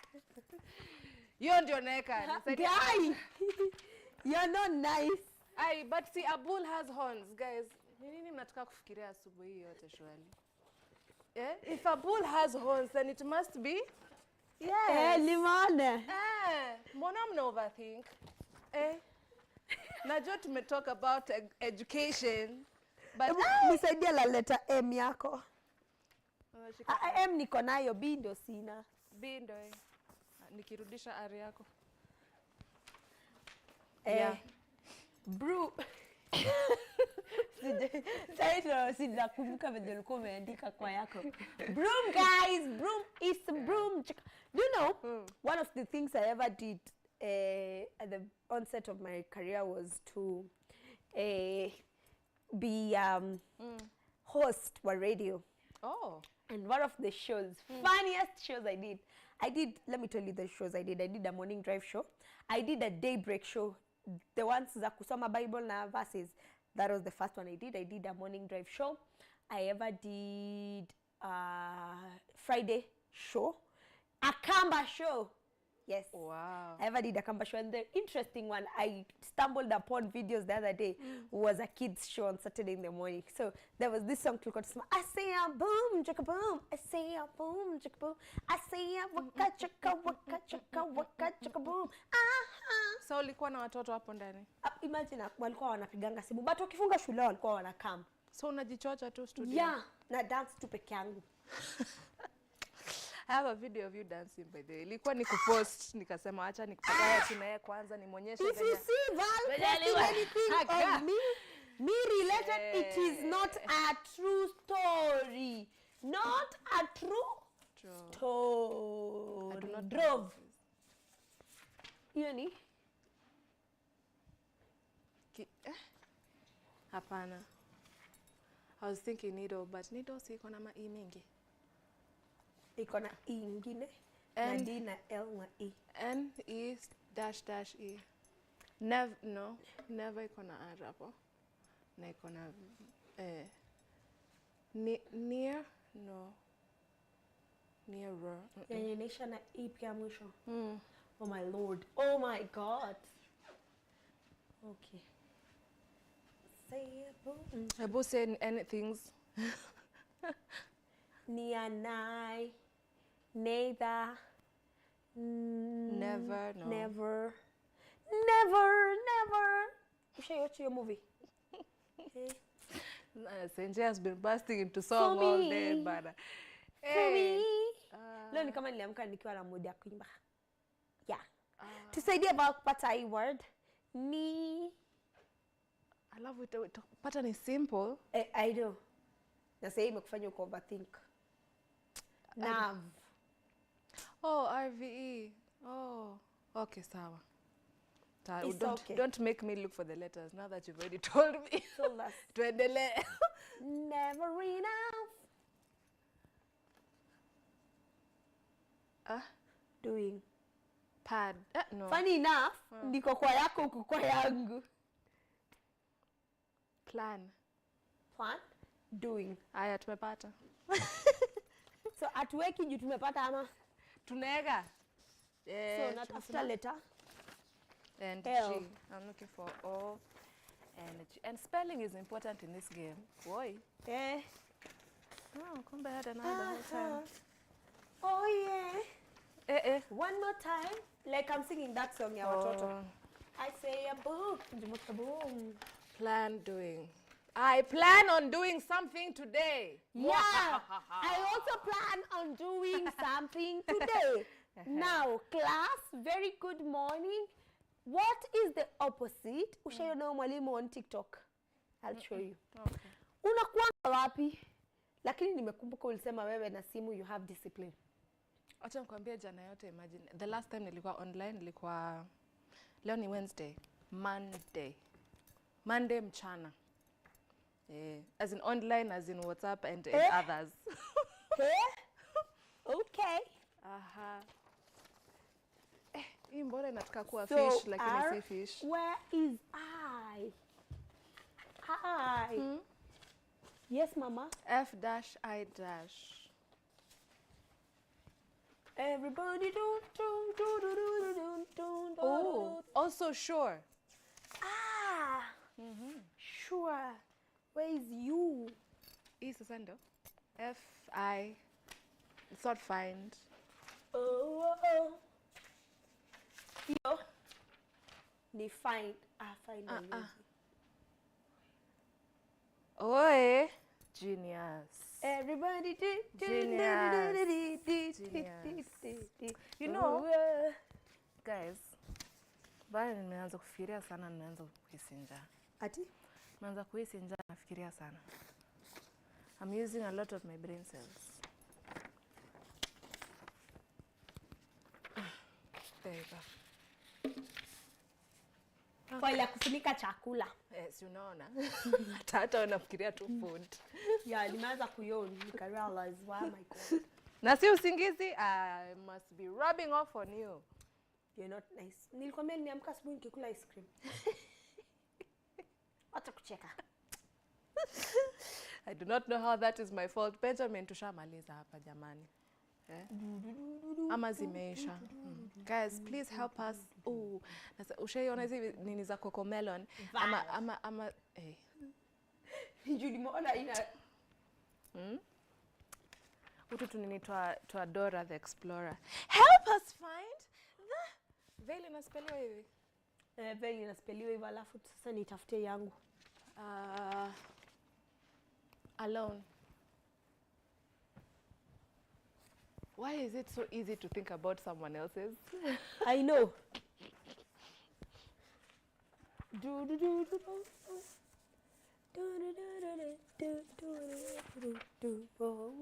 Aya, Benjamin, do like you. If you're just catching us, guys, we are playing a game. Trying to figure out the words. Where?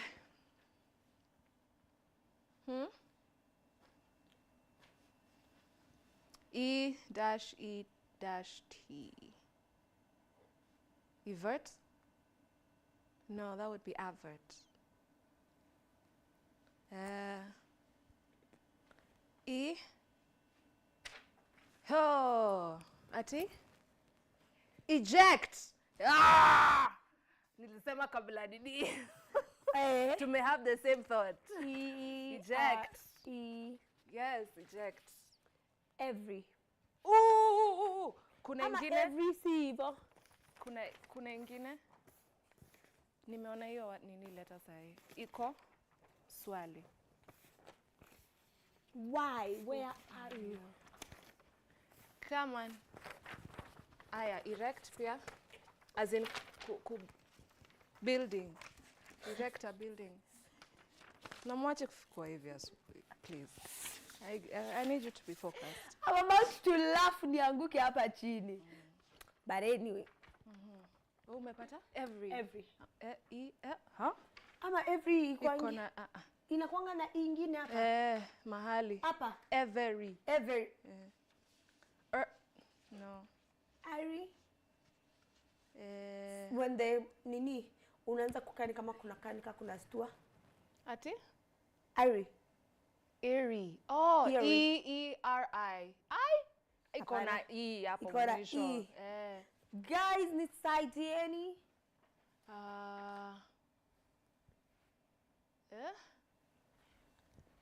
E dash R dash. Yo, E dash R dash. Ears. Maskio. Yes? Grace bana. I lack focus. Yeah, unangojea ni kujibu. Meanwhile, ears. I am dancing. They all shall simply obey my will. Sioni yes. Naweza kusaidia na hii yangu, but nilikuwa nimekupatia nyingine. Yes. Nilikuwa na mbili side yangu. Oh yeah. It is well, we can share. Yeah, we Can share yeah. Okay, so now we should be experiencing another letter now. Another letter, tena. Word, another word on the thing. Oh, I know this, I know this, I know this, I know Please. this. Please. Okay, dash E dash D. Dash E. Red, or read. Read. Read or red, see, what's not spelling was same. Baby. Aya, spell red. No, Baby. spell it. Spell the past tense of read. If it's not red, spell it. All right. Benjamin, get ready, get ready, get ready, get ready. Nani nyingine, thanks. T. Sasa R tena umenipotelea. They are sneaky sometimes. Kuna X, kuna N. Read. Thank you. If I've left you on red, si bado to the same spelling. Okay. Read. Okay. Read. Ile read. Oh, kumbe mimi niliget red. This one. Okay. Both of them work. And a lot kuna hadi multiple choice. Word.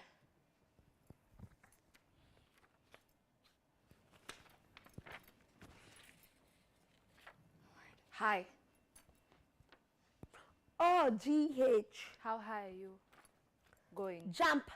How high, sir? Yes, yes. Hi. Letter G, how are you? Or it could also be hike. Yep. Hike. Yeah. A whole new world. Sorry. A dazzling place. Bana nimemiss Aladdin. Nataka Tunaenda kwenda nitawatch kurepeat. leo. Itabidi nimewatch tena. Yes, please give us another word. We can do this. We can do. I think he's running out. It feels like he's running out. Is he running out? Chop mama on it. Mood. Yep. More. T dash U dash. T dash U dash. Tutakupatia hii tu sahi. Mood. Here we go. True mood. True. My true mood is Tulu. I am hungry. Come on, Benjamin. Come on. Another one. Hashtag of the day is Empowerment Cafe. Or why in the morning? Dash DI dash. Akili yangu inafaa kusafishwa. Tide. Somewhere there's Oh, mine. Oh, mimi nafikiria yako. Okay. Or I was going to go for tour. Rarua. Okay. But tide works too. Tide. Hiyo true bado yenye tumeachana nayo. Can. Dash DI. Niko kwa wenyewe. Meanwhile, kwangu.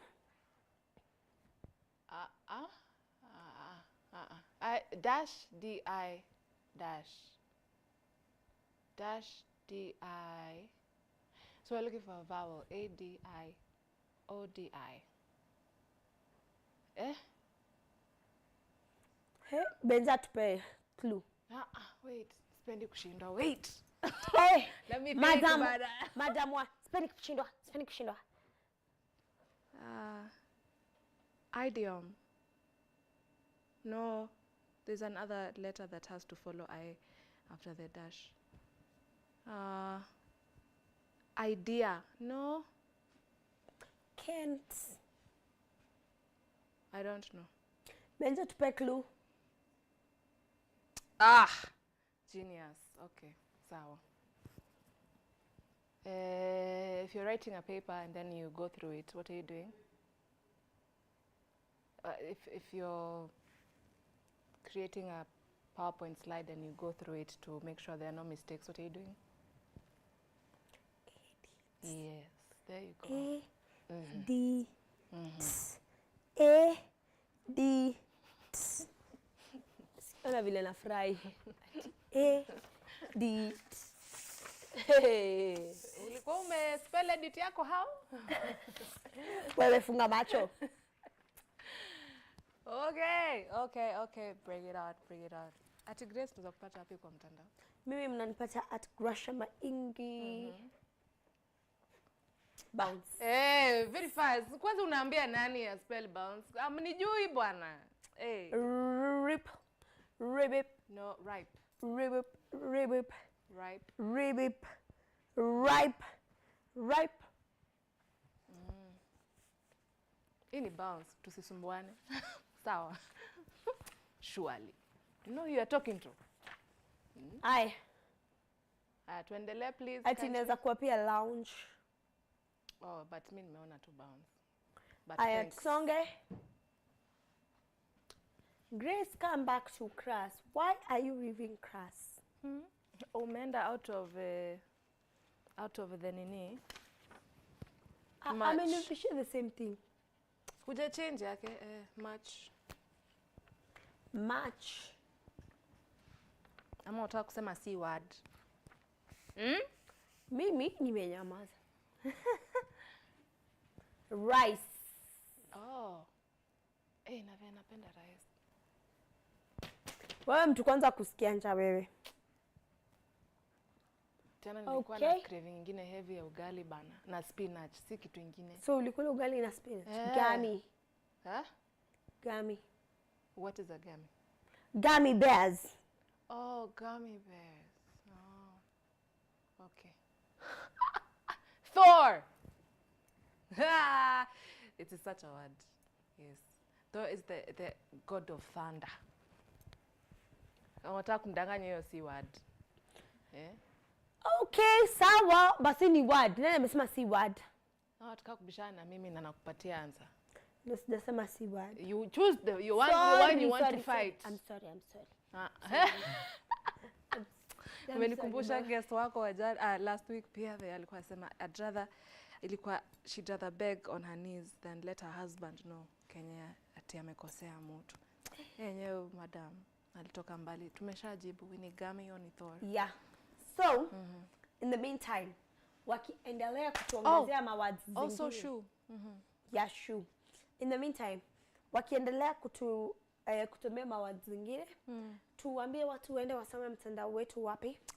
Thank you for asking. At Y254 on Facebook, Y254 channel on X, Y254 _ channel on Instagram. Yes. Na pia kama this particular conversation we've been having, you can find it on YouTube by the end of close of business, COB. Yes. Na pia hiyo yenye tumeshinda tukiongelea last week pia. Utapata mtandaoni. Yai. Lift. Oh. I dash A dash E. 3 vowels.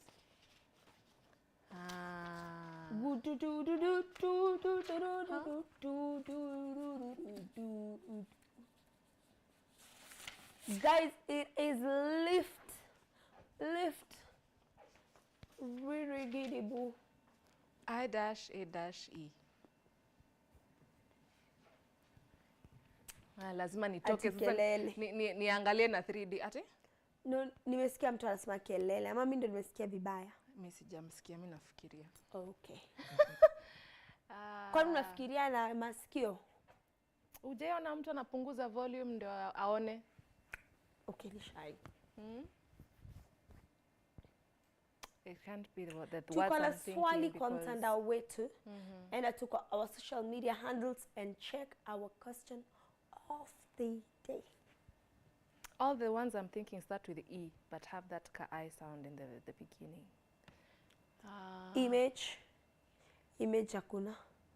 Oh, no, wait. Mbona si image? I-M-A-G-E. Hakuna M. Iko. Niko na M hapa. Oh, M iko hapa na G iko hapa, si ndio? Image basi imekuwa. Mbona unajishuku? Why have you shuked yourself now? That's how people remove themselves from their own blessing. Drop yourself out of it. Can I ask you? Do you think that having faith is the true expression of delulu? Ati? Ushaisikia delulu is not the solulu. Yeah, yani you're so delusional, but that is what we call faith. See, faith is believing in something that has not happened yet. So mimi nikikaa hapa nikifikiria nikijua vizuri sana by the time the year ends, najua mali nitakuwa by January. But there is no way that I am seeing right now. Ai. Hiyo si delulu? Ni faith. Hiyo ni delulu. So faith and delulu are equals. Wewe. I'm asking. Si ndio nimesema I ask. Ask and it shall come back to you. So si unijibu. Njoo hiyo swali ndio nilikuwa natoroka. Stop. Yako ni stop. Stop. Hata nilikuwa nimeendea hiyo shoe. Yenye uko umeniambia yako ni food. Si food. Alisema aziwezi rudia. Oh. Unless he's find. Oh, yes. I will make you. Yes. Nilikuwa fikiria I will find you. Ushaiona hiyo wimbo ya I will make you fishers of men. Fishers. Alafu mkifanya mnaambiwa wasichana wakae chini wa vijana wasimame. I will make you fishers of men. If you follow me. Unataka tucheze hiyo game? Kwanza nijibu about my faith. I jibu you about faith. Is it equals to delulu? Okay. Like I must I'm have not sure because I don't know what delulu is. Delulu, tuseme ni slang ya being delusional.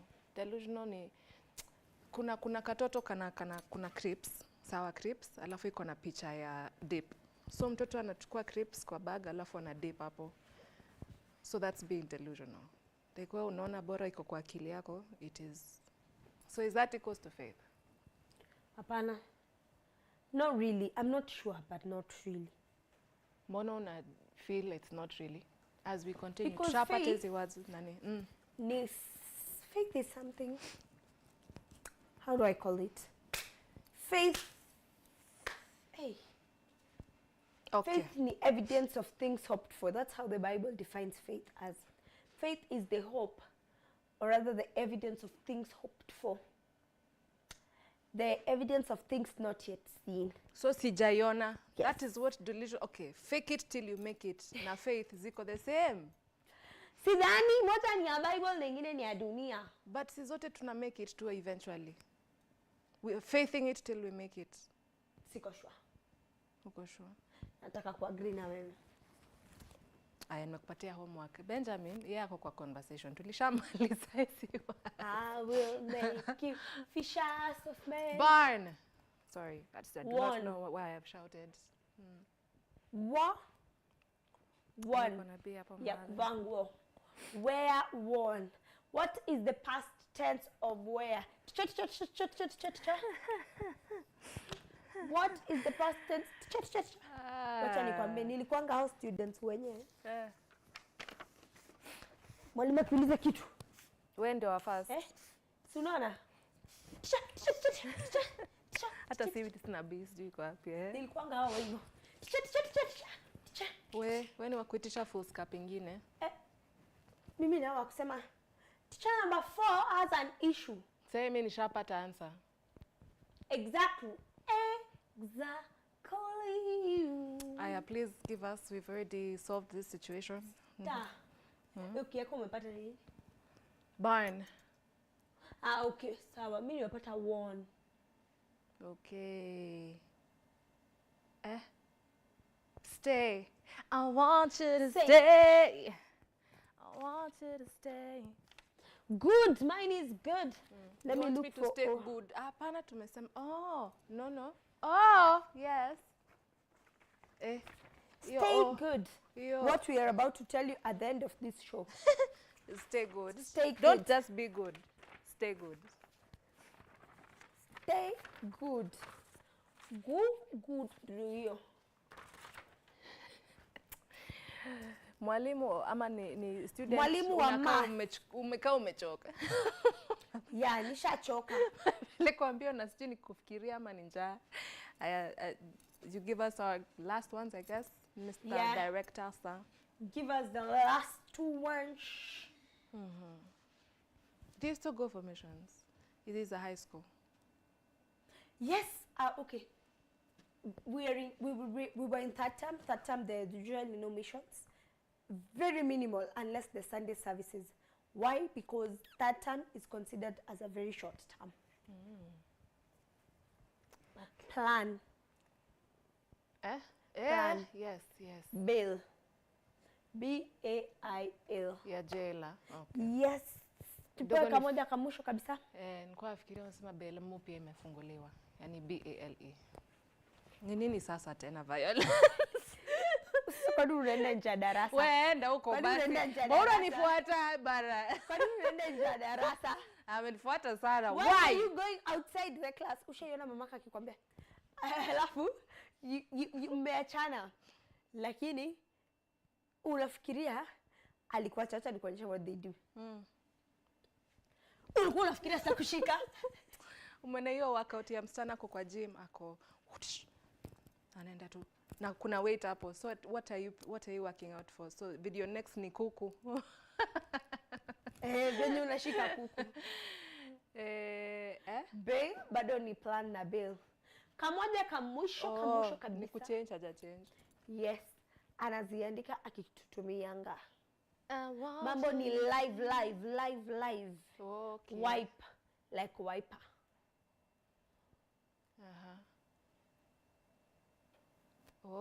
Dash N-O dash. Dash tricky. Tricky onto iko na T. A I E A E I O U.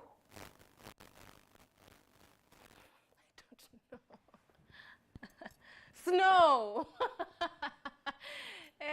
Benja, enda nyumbani. Why have I forced a vowel to be there? Go home. Go home. Just go home. You know nothing, just go home. Just go home. Just go home. Just give me a reason. Just a kill. Nini umekuwa ukisikia? You're surprising me today. I know, hata mimi najisurprise. Okay. I'm also surprising myself. Sawa. I have stopped surprising you. I have stopped surprising Why? I like pleasant surprises. Myself. The winner in this game is both of us. It was collective impact. Naona tu vena kuangalia but ni sawa, tuacha nikuachie. Usidhubutu kuniangalia. Tufanye hivi. Si kitu imekuwa recorded. Usidhubutu kuniangalia. Has it not been recorded? The amount of games nimekusaidia. The audacity this one has. Mtu tu unamsaidia hivi kidogo. Ukimaliza kumsaidia hivi kidogo ashakuwa na entitlement. At Y54 Facebook, Y54 channel on X, Y54_channel on Instagram. We're going to take a breather and then we'll be back with the last bit of the show. I feel like we've exhausted a couple of points that we're going to talk about later on, but please, kwa maoni yako, I would really like to hear from you on our socials. Interact with us so that we can know how to put this into place. Basically not very far, rotating around sex education for young girls, but young boys pia we na kusihi. Changia tujue venye tutakueducate. Hata wewe mwenye ni mkubwa bado hujui vitu zingine kama mimi, tutaeducatiana. It's okay? With that, can we go, Auntie? Yes, we can. Take us away.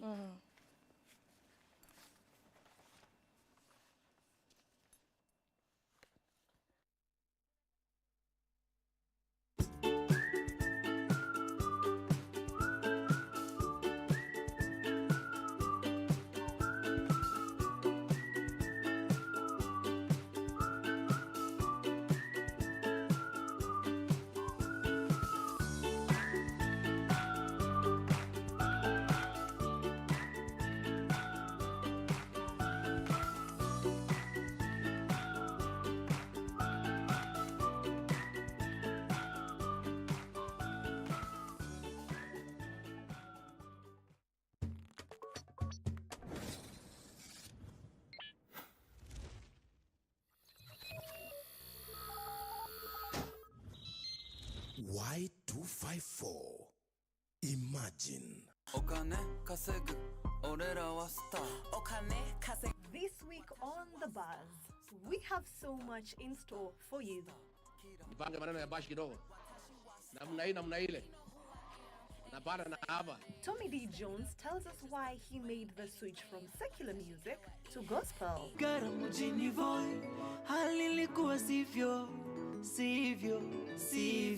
Megan Thee Stallion has a new documentary out and we have all the details. I'm having fun right now, and I don't want to do it. And I feel like, how could I be making a stallion and I'm not having fun? We highlight the life story of actor Tom Hardy. The wicked character. He's got dark tones and... Find out why Josh Wonder is the talk of town. Let's catch up on Wednesday at 7:30 p.m. with me, Eve Nyaga, for this and more. Here on Power Talk Show, we handle conversations of current affairs that directly affect you. We do a deep dive on conversations that involve relationships, mental health, finances, and other trending issues. We also share stories of people who have faced adversaries and managed to overcome them. I'm a person who tried committing suicide 3 times. Yes, before I reached class 7. Tune into Power Talk each and every Thursday at 7:10 p.m. and join in the conversation with me, Cheryl Blessing, using the hashtag PowerTalk.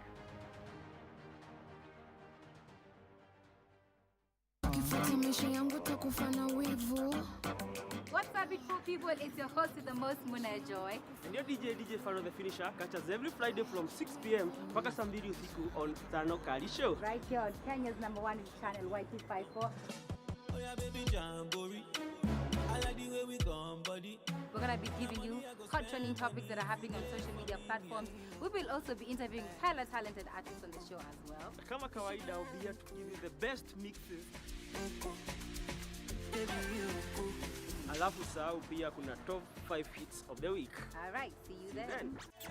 Like I never loved in my life. So love me like you never loved me. The young generation awakens on Y254, the leading youth TV station in Kenya.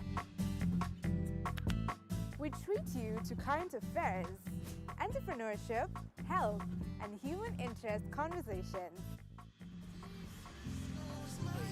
It's art, it's culture. Movies, gossip and trends, sports, Drama. We bring you a vibe like no other, straight to your living room. To keep you informed, inspired, entertained, and most of all, refreshed. We are such a vibe. Y254. Imagine.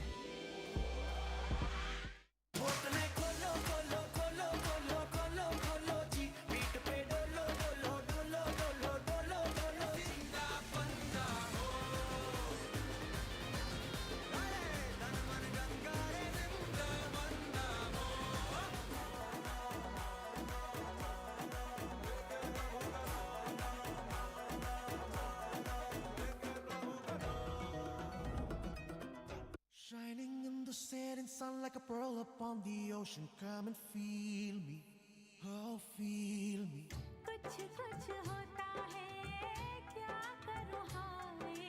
Feelूं है पीने का मौसम तेरे संग इश्क तारी है. It's art, it's culture, it's fun, it's attitude.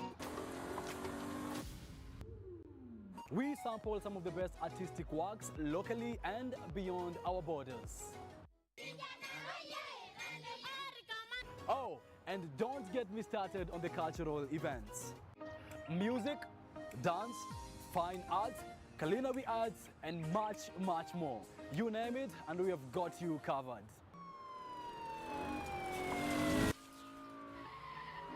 My name is Kevin Kasioki. Please join me each and every Friday at 8 p.m. only on Y254 channel.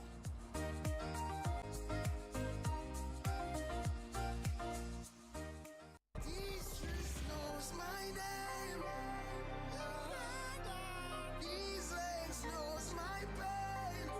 street anthem, kings and queens, sound the alarm. Yeah, man, buckle up for the biggest and the baddest show in the country. This is Inner Yard Reggae at Y254 channel. Yes, sire. Mission in a back is the same. Oneness of Rastafari. Jano, my name is Mandy Moses, the positive warrior, alongside the baddest in the land. Select DJ D-Rich, selecting the very best of reggae and dancehall music. Na unajua ni aje, pia tutakuwa tuna live interviews, hype sessions.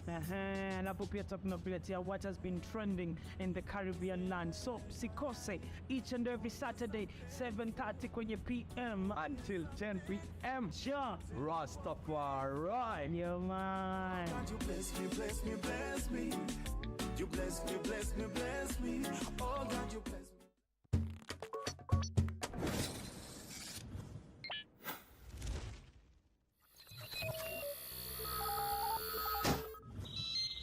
Y254. Imagine.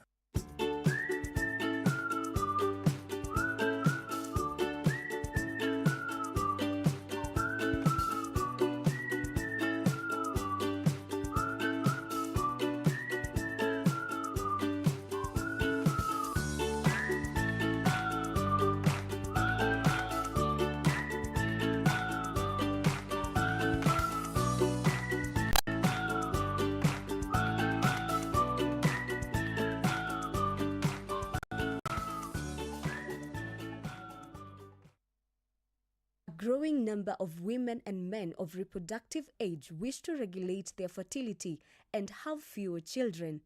Between the ages of 20 and 44, a fertile, sexually active woman is potentially capable of giving birth about 12 times, even if she breastfeeds each baby for 1 year.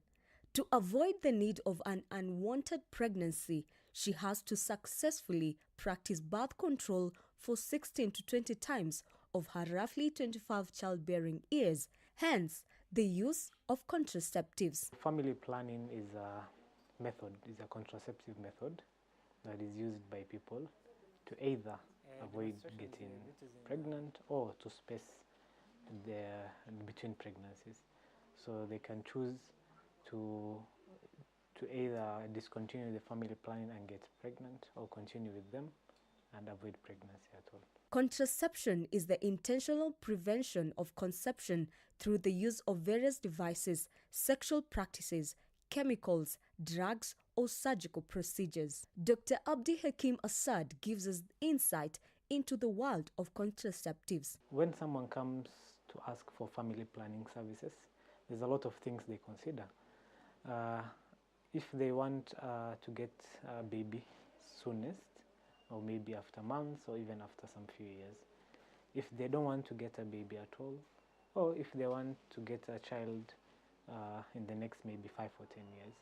So we don't only look at the safety protocol as per se, we look at what this person needs. There are some people who need family planning, but they don't want the partner to see it. So there are family planning methods that are hideable, and some family planning methods that are not hideable. That's one criteria.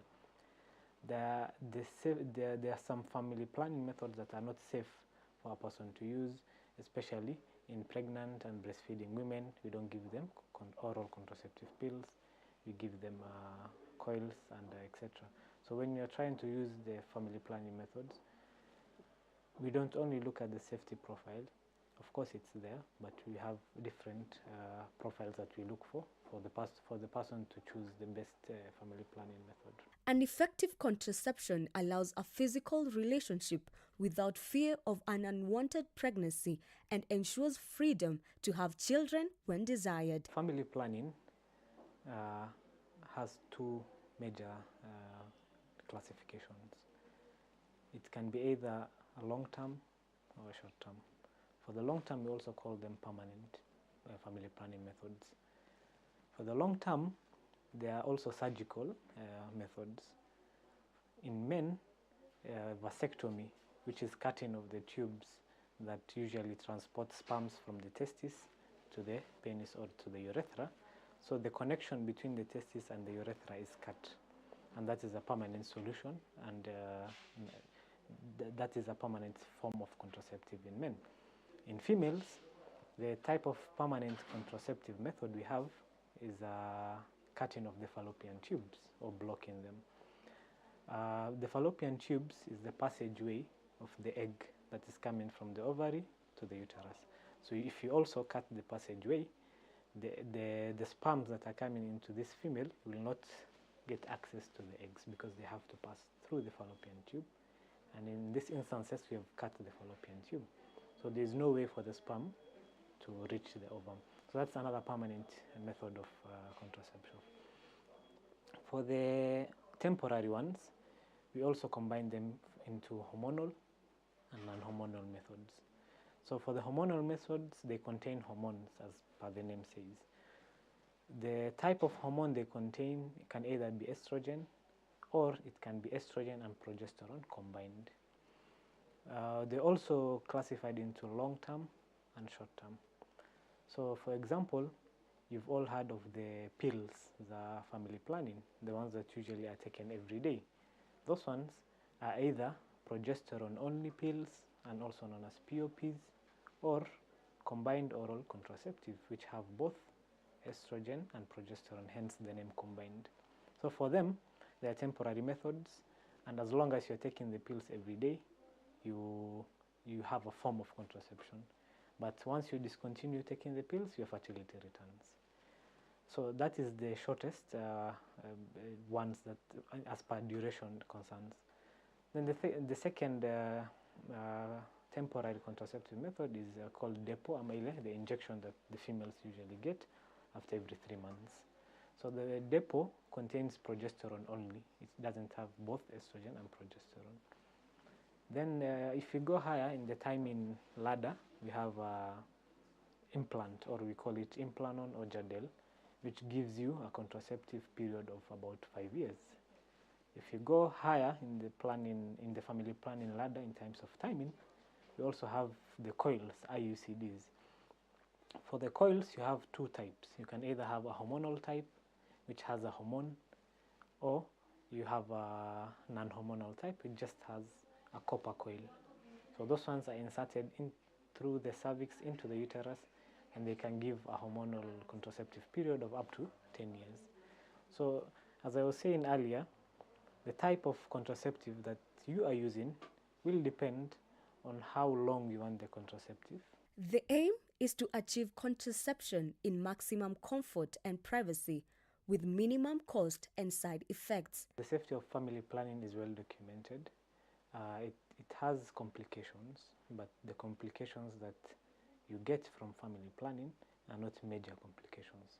For example, they include things such as excessive bleeding or having excessive menses. They can also include things as gaining weight. They include things as we call them thromboembolic events, but what they mean is clotting in different types, in different parts of the body. For example, if someone has a clot in the brain, that manifests as stroke. If someone has a clot in the heart, it manifests as MI or heart attack. If someone has a clot in the kidney, it leads to kidney failure. And if someone has a clot in the feet, it causes painful and swollen feet, which we call as DVT.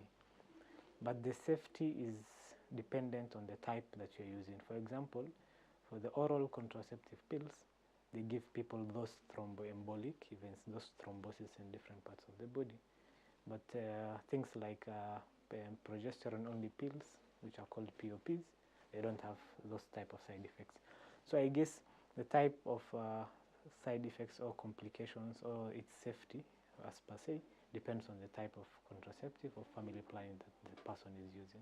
The ABC approach employs population-specific interventions that emphasize abstinence for youth and other unmarried persons, including delay of sexual debut, mutual faithfulness, and partner reduction for sexually active adults, and correct and consistent use of condoms by those whose behavior places them at risk for transmitting or becoming infected with HIV. it depends. Are they sexually active or not? If they're sexually active and they are trying to avoid pregnancy, it is advisable. We usually had the acronym A, B, C. A, abstain, B, be faithful, C, condoms, and then now if that fails, you go for the contraception. So I'd advise youths to either abstain, be faithful, or use condoms. If all that is not in line with them, they can go for the contraceptive methods. So for the contraceptive methods, I'd still advise them not to go for the permanent ones, because those ones are non-reversible and you cannot just go back to your full fertility functioning. So if they are to choose the family planning methods, they should choose the temporary ones. And finally, here the doctor's panting short. For oral contraceptive pills, they have been found to reduce the risk of ovarian and uterine or endometrial cancers. So that is one of the when we are looking at family planning methods, they are usually contraceptive benefits or non-contraceptive benefits. These family planning methods are used to treat cases of abnormal uterine bleeding. If you must, use barrier methods, use condoms. If that doesn't work for you, you should try and consider the family planning methods so to avoid unwanted pregnancies, because pregnancies come with a lot of responsibilities.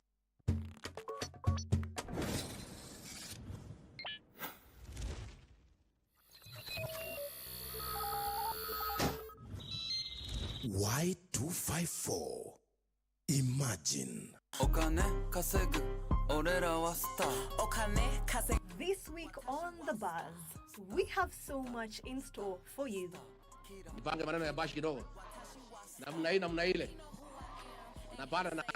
Tommy D. Jones tells us why he made the switch from secular music to gospel.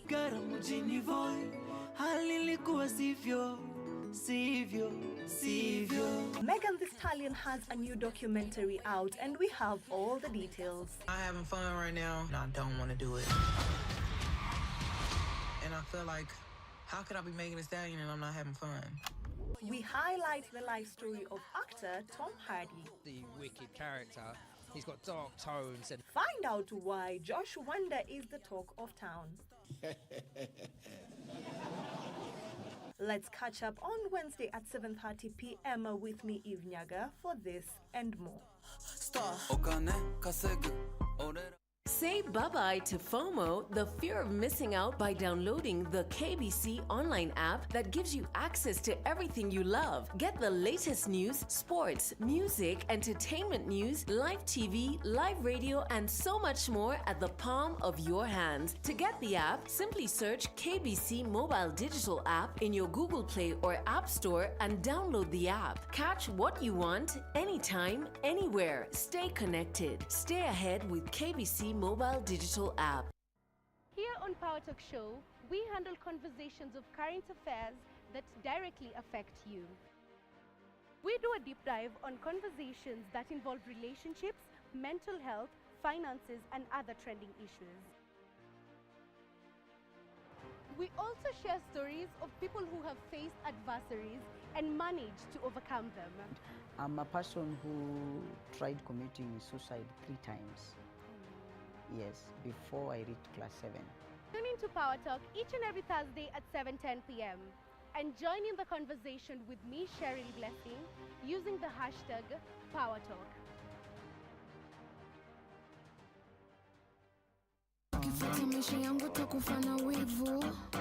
What's up, beautiful people? It's your host with the most, Muna Joy. And your DJ Faro the Finisher catches every Friday from 6 p.m. mpaka saa 2 usiku on Tano Kali Show. Right here on Kenya's #1 channel, Y254. Oh yeah, baby Jamboree. I like the way we gone, buddy. We're going to be giving you hot trending topics that are happening on social media platforms. We will also be interviewing hella talented artists on the show as well. Kama kawaida, I'll be here to give you the best mixes. Alafu sahau pia kuna top 5 hits of the week. All right, see you then. Like I never loved in my life. So love me like you never loved. young generation awakens on Y254, the leading youth TV station in Kenya. We treat you to current affairs, entrepreneurship, health, and human interest conversations. It's art, it's culture. Movies, gossip and trends, sports, Drama. We bring you a vibe like no other, straight to your living room. to keep you informed, inspired, entertained, and most of all, refreshed. We are such a vibe. Y254. Imagine.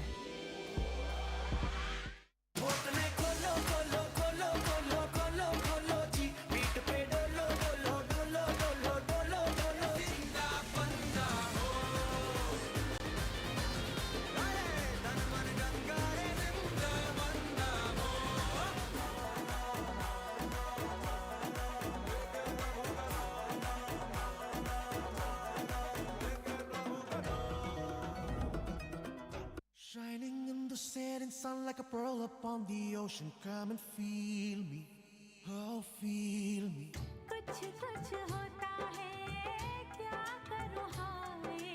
पीलूं है पीने का मौसम तेरे संग इश्क तारी है It's art, it's culture, it's fun, it's attitude. We sample some of the best artistic works locally and beyond our borders. Oh, and don't get me started on the cultural events. Music, dance, fine arts, culinary arts, and much, much more. You name it, and we have got you covered.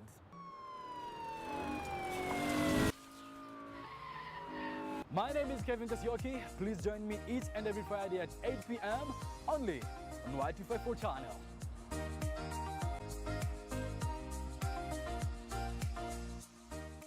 Jesus knows my name. These legs knows my pain. Street anthem kings and queens, sound the alarm. Yeah man, buckle up for the biggest and the baddest show in the country. This is Inner Yard Radio at Y254 channel. Yes, sire. Mission in a back is the same oneness of Rastafari. Jano, my name is Mandy Moses, the positive warrior, alongside the fattest in the land. Selector DJ D-Rich selecting the very best of reggae and dancehall music. Na unajua ni aje, pia tutakuwa tuna live interviews, hype sessions. Na hapo pia tunakuletea what has been trending in the Caribbean land. So sikose each and every Saturday 7:30 kwenye PM until 10 p.m. Sure. Rastafari. Yo man. God, you bless me, bless me, bless me. You bless me, bless me, bless me. Oh God, you bless me.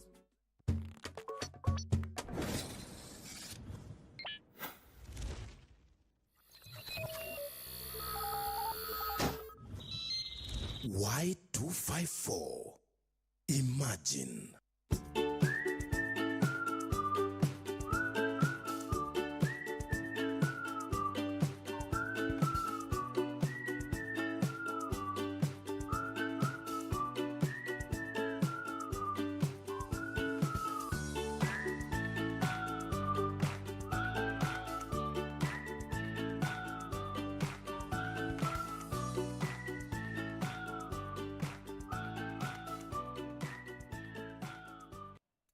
Thank you for staying with us here on Why in the Morning. That's a hashtag of the day as well. Hashtag Why in the Morning or Empowerment Cafe. My name is Valentine and I never walk or sit alone. So today I have had the extreme pleasure of hosting with my fellow noisemaker, that is Grasha Maingi, but she's taking a break. Tumecheza game na nimeshinda, and she tells you different lies, and we have still not been fed by the director of the day, that's Benjamin. So if also he's purporting, nimeanza kutumia majina kubwa kubwa, purporting to have gifted us, he's also lying. Yeah, and it's stacking up. Now then nasikia njaa. It's fine. It's fine. Hashtag is why in the morning. Now we have a question on our socials, which I will read out and continue to read out your comments as well. So Jay, tunafaa kuempower aje madem reduce cases of teen pregnancy, but we're going to look at general wellness of the girl child and the boy child. We have actually had small 1-hour class of sex education this morning with Grasha Baigi. In case you missed it, there are a couple of things I'm foreseeing we're going to repeat. But hi Zuru, we can never tell you enough. There's no such thing as too much knowledge. Misioni kama itakuwa. Yes. There's Abitush Jr. says, tuned. Good morning, watching live from Kisii, says Rebecca Amos. Lauren Nyairabo. Morning, Lauren, watching live from Nairobi, Kenya. See you, Irungu J. Jason, 3 times. Mekwana. Chicks Don, representing Kwale. See you with Akaforo. Augusto Limbs, advising and advising more. Actually, let me extend this question. So this is basically just sex education. And yes, teenage pregnancies, but, you know, people do not sit down and have pregnant thoughts. Yes, it takes 2 to tango. So if in case we are talking about 2 young people, you know, having relations and birthing a child, please help me understand. Are we supposed to advise the boy child also? Ama ni msichana tu anafaa kuadvisiwa? And please, why? 5 marks. Yeah, tukona Punguch, Naivasha Kiandege representative, Teo listening from Mwanda, Bungoma County. Rehema Kalamba, good morning, 006, well represented. Mwalimu Elijah Mokorana Kaselfi pia. Good morning, watching live from St. Catherine Academy. Kisii tukondani kama kawa, I see you. Kidiga Dance, and good morning from Vihiga. Hey, watu wa Vihiga, good morning. Wakawa Kagonti, good morning, watching together with my brother Benito Masai from, hey, hey, that name is suspect. Benitez and Masai all in one name from Kitui Westlocked. Ian Opija says, watching live from Siaya. Kimetho Kip says, good morning. Thank you. JJ Ozengo Mompasani present. Daniel Mason, good morning. Hey, how do you met Twitter angels? Isaac Motors this morning. Michael Kisaka says, Bungoma live. Michael Kisaka again with 2 sets of photos. Kama tukumona your side, tumepata angle lingine. Rapido Odube says, Meru together. Wesley Gibson, good morning. Kennedy Jumba, good morning. Good morning, Judhufu. Asema Kondani, Kennedy Jumba, amesema tuendange tu nalo. I see you, Kamau Musenango, and again, Jumba of Kennedy. All right, so remember, basically we're just talking about sex education, how to disseminate this kind of this education, how to prevent. And we keep talking about teen pregnancies, but we said ni kama watu wanaogopa mimba kuliko magonjwa. So you cannot see a disease, but you can see a pregnancy. So we'll also be discussing that. This, I think, is the 3rd time in a couple of months. So either someone somewhere has gotten a teenager pregnant and ataka tumsaidie, ama this is a really sensitive case and we need to keep talking about it, which is fine either way. Good morning, ladies. Muko salama? Mbona tu mkinicheka tu from my peripheral view. Muko fiti? Yes. Ata mnakaa tu fiti. Let me start with you. What's your name? My name is Buthaina Asindwa. I'm a student of International Relations and Diplomacy from Strathmore University. I am a mentee of a project called Dreams by Hope Worldwide Kenya, which focuses on empowering and upskilling the girl child. And I am also one of the founders of an all-round mentorship for youth, CBO, called The Reality Check. I'm a presenter at Pamoja FM on an empowerment for women talk show called Mwanamke ni Mwangaza. And I am, always have been, always will be a youth development advocate. Yes. Sijui umeshika gani hapo, but I think we'll just be talking about all of them.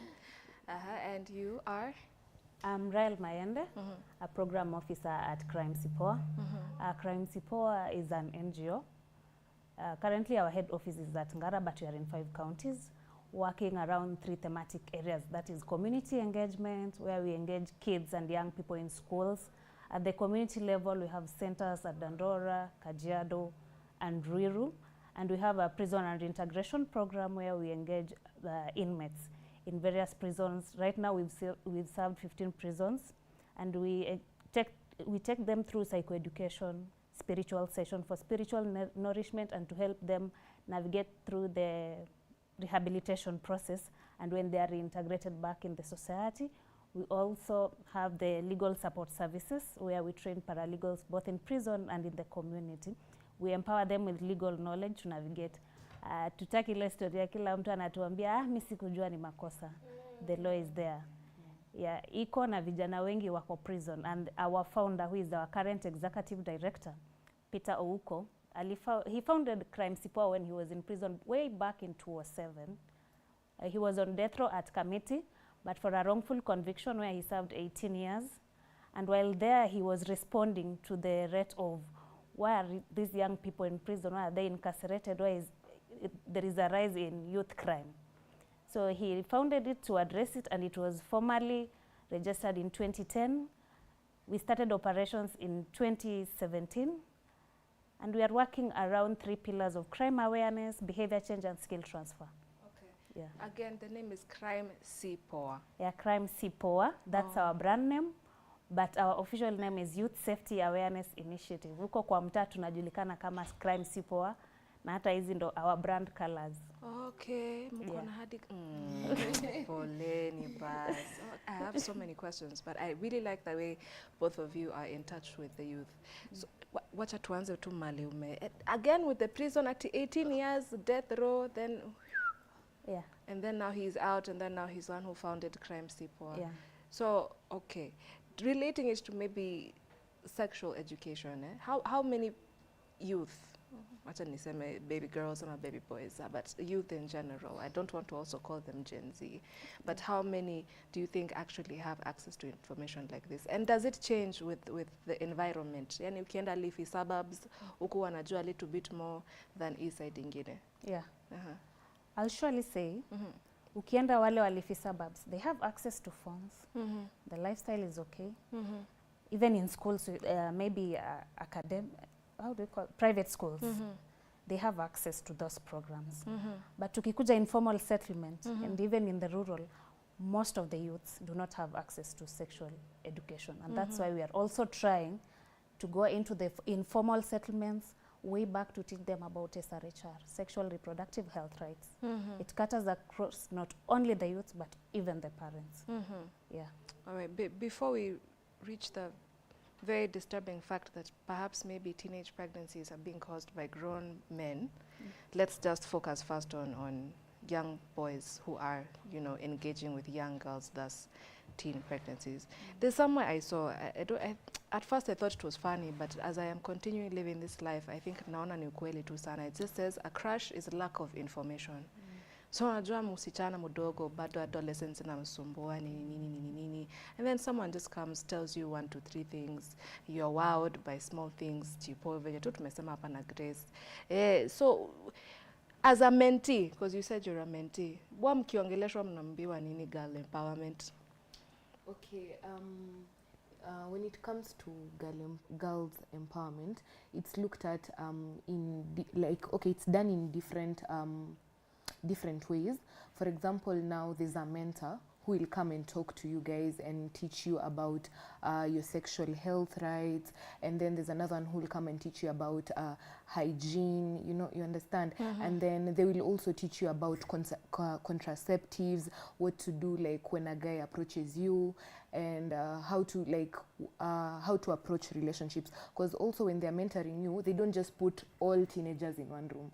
They do it according to your age. So there are those teens who are still in primary, there are the middle-aged teens like 16, 17, and then there's now 18 to 25. 13 pia ni teen. Yes. Oh, okay. Yeah. So they group you according to the level of teenagehood you've reached, and they mentor you accordingly, because there's something a 17-year-old needs to know or has experienced that a 13-year-old doesn't know. And also they do peer-to-peer mentorships. Like Sasa, it's not you who is the mentor, you're the big person, you know, like we have to listen to you, or someone cannot open up because you're the big person. So there's also those sessions where it's just us teenagers, peer-to-peer, we are discussing our experiences, because you can find I'm a teenager, but I haven't engaged in sex.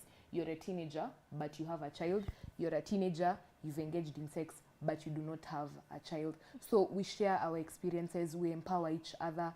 And also, I like the fact that these days we are not shying away from the empowerment and education of comprehensive sexual education, in that, for example, I remember there's these sessions that we have, instead of just telling you, oh, like when you're going to have sex, wear contraceptives, do this, do that, they actually teach you, like they show you, this is how a condom looks like, this is how you should wear it, this is P2, it looks like this, these are HRVs, when you go out there and you have unprotected sex, you're going to get HIV, and then you're going to have to swallow this for the rest of your life. So it's very practical as much as it's theoretical, and it's also like like you get to live other people's stories, and you know that it's actually true, because even some teenagers or like people you're in the same club with, they actually get to come with their children, and you actually see it for yourself.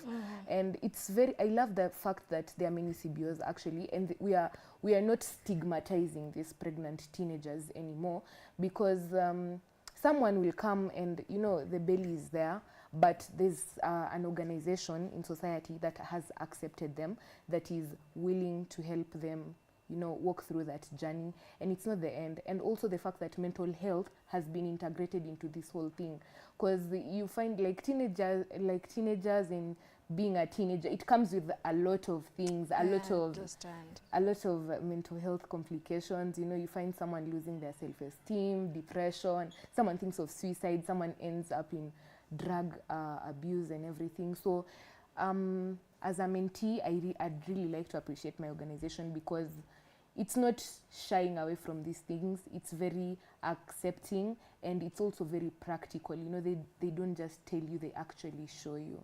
Yeah. You're so fascinating. There's a car to even nimsikize ka movie bana, okay? I want you to help me understand how maybe this particular line of work you inserted in prisons, because when the first thing I think of when I hear prisons ni wanaume, I forget even the female women prisons. I don't think they're called female prisons. So tell me about what kind of education you provide as Pokwatu Legal Counsel. In prisons? Okay, prisons when you umesema ukisikia ni wanaume, but you have Langata and you have Kamai Bostol at Kamiti. Kamai Bostol is for girls who are underage. When you are yeah. It's a juvenile prison. Yeah, girls who are underage, they are there. With offense, not people who... No, with offense. We have kids who really commit very many crimes out here. Yeah, so we have Kamai Bostol and we have Langata. As much as you want to teach them about mental wellness, but you also have to teach them about these life skill issues. They are there. They are prevalent in the society. Once they are out, then what? Are you in prison for this period of time? Then after there, you go directly into pregnancy. So we choose those topics so that they can also champion. When they are out, they can champion. Sikujua. That sikujua bit of it. I never knew that nikishika huyu msichana, hata kama ako form 2, they have developed. You know, nowadays, the kids have really developed, the teens. Yes. Si kama sisi uko na miaka, lakini uko hivi. Hao wamedevelop, anakaa kama a grown up. And now you tell them, saa zingine naomba ID, they feel like, niitishe mtu ID. We go straight into the action. That's why they are there. Kwanza ni kama ni wa Ethiopia. Unajua Ethiopia just celebrated 2017. Ask. Yeah. Ask for an ID. It will save you a lot. Ask for it. So we teach them. As much as we want to empower them legally, but there is that life skill bit of sexual reproductive health. It's a man, empower him. Akitoka akuwe champion, ambassador, who will tell people, enyewe hiyo ngori ni noma. Unaona, usishike huu mtoi, ni wa shule. Atakuweka ndani. So just creating that mindset ya kuambia hata mkitoka, it's not the end. We believe in second chances, by the way. As much as they are perpetrators, but you have to tell them. Kama ni sexual offense ilikuleta hapa, and by the sexual offenses, they are very harsh. Siku hizi vidole hata kutolewa kwa system ni ngumu sana. Yeah. So time, maybe imprisonment would be... Imprisonment. 11 years and below life. Life imprisonment. Wow. Yes. Yani minimum ni 11? 11 and below, life imprisonment. Because you have people who defile even a 2-year-old, a 4-year-old. So 11 and below, life imprisonment will, yeah. Okay. And then we have those 13 to 15, we have 20 years and above. Then we have 16 to 18, 15. Ina depend saa zingine pia judge anaweza amua acha nikuweke hata 30. Akijaa mtu ni hivyo. Yeah, but we have right now sexual offense is very crucial now that we have people who are championing for it, justice for victims. Because in the informal settlement utapata they have commercial wamefanya imekuwa kitu ya pesa, like I'm defiled by my uncle, but now let me protect my uncle's image. My mother will take 20,000 and then we are done. Okay, so there's no telling whether I'm pregnant or not. We're not going to discuss this. We'll flash it out with the 20,000. Okay. Yeah. All right. Yo, tell me how you're feeling about that, and maybe in your environment, are you taught or exposed to such harsh realities? It's one thing having someone who said, "Oh, I had consensual nini with nani, ni vile tu asquire, sikuwa rada sana niki," you know. But have you ever heard of cases of force? Yeah, personally, I've come across cases of not exactly defilement. I don't know if I would call it defilement, but it was rape. I had a friend who was raped at the early age of 13, and it's never been the same. It's never the same because it changes your whole view about men.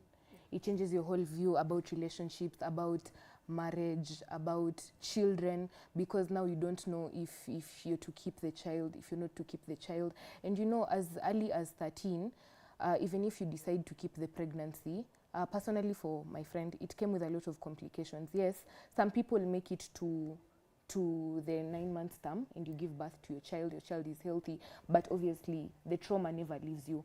But now there are those people who give birth to the child. Now, for like my friend, she gave birth to the child, but after the birth it came with complications for her, not only mentally, but also there's this thing called obstetric fistula.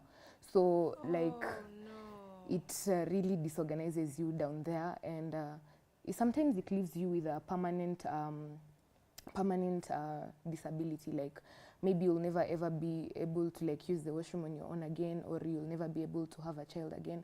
So it's really difficult now. If it happens to someone with whom you live in the same community with, or like this is my door, that's your door, you know, you don't feel safe anymore, because you're like, every day you leave home, you're just wondering, will I be safe? Can I wear what I want? You know, it's very scary. But at the end of the day, also, in as much as it happens to people close to you, it makes you have the urge to want to like avenge them. You want to champion for the people who can't speak for themselves. You want to be empowered in order to speak for people who can't speak for themselves. But it's very scary, because now imagine we are in the peer-to-peer meetings, and then someone is talking of being raped, and someone is talking of, you know, it wasn't, yes, they did it consensually, but you also understand them, because at times it's because there was no money at home, or you are, let's say you don't have like responsible parents. Let's say you have an alcoholic parent, and then you have younger siblings. So you find yourself having a lot of burden in as much as you're young, and you find that people want to pay you for sex. And you're like, why not? It's money. It gets to make life better. So people out there have really disturbing stories, and you know, it's difficult to share. And you know, when you get to hear them, it sticks with you. It's not an easy thing, even though it didn't happen to you, because you're living in the same community. It could happen to you, like, yeah. Maybe just to clarify, okay, when it comes to sexual offenses, defilement is defined as having sexual acts with someone who is below the age of 18. And then rape is 18 and above. Oh. Yeah. 18 and below, we call it defilement. Then 18 and above, we call it rape. So your friend was defiled generally, but the cases are there in the communities. Where I work at Ruiru, Daisha has said sometimes it's because of poverty. Where I work at Ruiru with the kids, you know, when you are there, the kids, you are giving them the time, but once umefika hapo, umeshuka boda, teacher Rael is here, they'll take your bag and just start off. Let me tell you, sister yangu ako na mimba. Before you know it, alipewa na mtu huko juu mamake alimtuma aende kuduru. Kuduru is borrowing money, uko kwa stage. Kuduru. And then yes, sasa juu hakuwa na doo ya mkate, alikuwa anataka at times sanitary towels, akaenda sasa ako na mimba na imesemekana ako na twins. And the ones giving you stories ni mtoto wa 4 years, 6 years, 7 years. Na filter. Oh. They don't filter, but they'll be honest with you.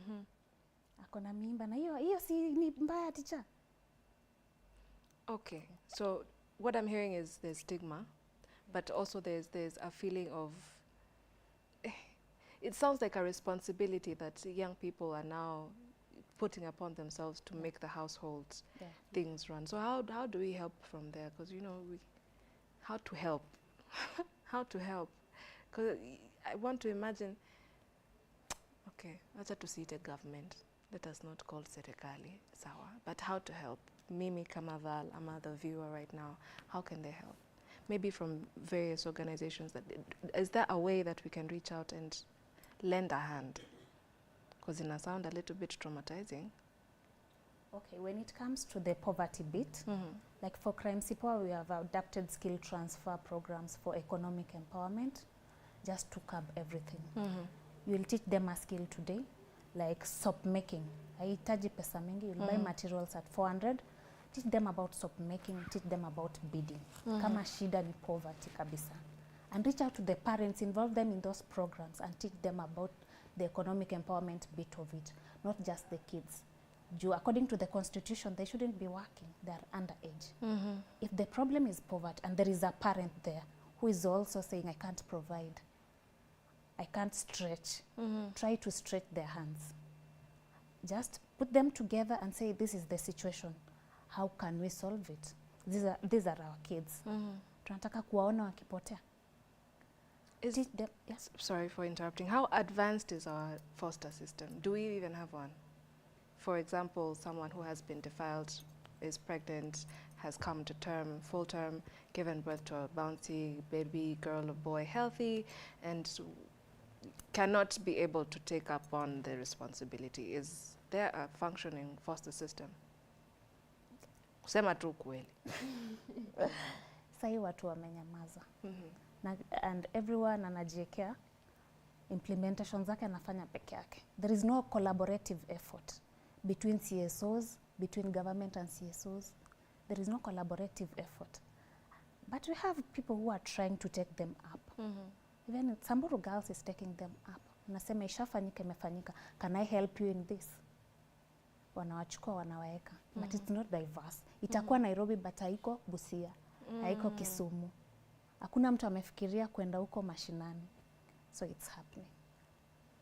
Again, with the lack of knowledge, let me just come back to you. Maybe, do you feel like, I asked in the beginning, let me start from here, that perhaps where you're from, leafy suburbs versus mashinani, tuseme hivyo, and everything in between, there's going to be a different range of the amount of, the quantity and quality of information that we receive on any number of topics, inclusive of wellness, that is mental, sexual, reproductive health, etc., etc. Do you feel like there's a huge gap between the urban setting and the more rural one, and everything in between? Definitely. I feel there's a very big gap, because if you look at most organizations that are wanting to empower the girl child and everything, mostly they look at I think they look at slum areas, and not like slum areas within urban settings. So you find like there are so many organizations within, concentrated in one place, doing the same thing, and then in rural areas you find very few sparse organizations who basically more focus on economic empowerment, cultural empowerment. There are very few that focus on sexual and reproductive health rights, and everything in between. And I also feel like if you look at urban areas, leafy or slums, there is technology. You know, people can watch TV, people get called to these meetings, people can like listen to the radio. Now if you look at people in mashinani, they don't have access to like television, and also I feel like people with more power, like resource-wise and knowledge-wise, are also still concentrated within the urban areas compared to rural areas. So in rural areas, you can find a very young girl, like mwenye amefika to class 8, and with the little knowledge that she gained, it's not the best, it's not too much, but she's the one who is trying to carry the burden of the community on her back, like empower this one here and there. So I feel like there's a very big gap in terms of resources, in terms of technology and everything, and there's a lot of concentration in urban centers compared to the rural settings. Yeah, exactly. Okay, I have 2 questions. Let me start with you, then you can echo or take away, and then my dress, my choice. There's something that you've talked about. Should I be afraid of what I wear? You know, oh, okay, I do not encourage you to do this at home, but I've seen in more developed countries, let me call them that, in the Europeans and all these things, there are women who march naked. Like, just because I'm naked does not, said do not try this at home. Yes, but for them, they are very comfortable marching naked and say, yeah, this does not mean I want you, by the way. Hata nikivaa nini ama nisikutaki. It's not consent. It's how you look if you must, but please have some, at least, grasp of what self-control is. So how far is my dress, my choice with this? And then as you add or take on, I want to understand offense as 2 minors who have engaged in intercourse and now one of them is pregnant. Where is the offense for the boy in this case? And it was consensual, but they're both underage. Let's start with my dress, my choice. Okay, for my dress, my choice, I feel like it can be looked at under different scopes. It can be looked at like religious-wise. It can be looked Ndio nimekuuliza wewe. I hope you've seen. Ndio maana nimekuuliza wewe. It can be looked at under diverse scopes, but for me, personally, I think that as a Muslim, as a girl and everything, I feel like my dress, my choice. Yeah, you can wear anything that you want, and I feel like despite what I wear doesn't mean that I should be prey to any sexual assault or physical or verbal despite what I wear, because because this is a civilized era. You know, people know their rights, people know what consent is, but also now the one that you've talked about, like you're like marching naked and everything. I feel like also, in as much as men are the perpetrators and you're being preyed on, like you also put yourself in that situation. I'm not saying it's okay, but I feel like if you're clothed, there is no way someone should feel free to want to pounce on you sexually. But also if you also put yourself in such situations, like I feel like you should have thought about it, because this is not your world. Like, you're coexisting with other people, so you should also be considerate of other people. But at the end of the day, no one should be victim to sexual assault. I like how you've delicately balanced that. Before you answer, Ryle, there's something I was asking one of my friends, one of my media personality sisters, achani nimuite hivyo. Why is it that nikitembea hii town nipate mzungu amevaa shorts, hakuna mtu anamsumbua?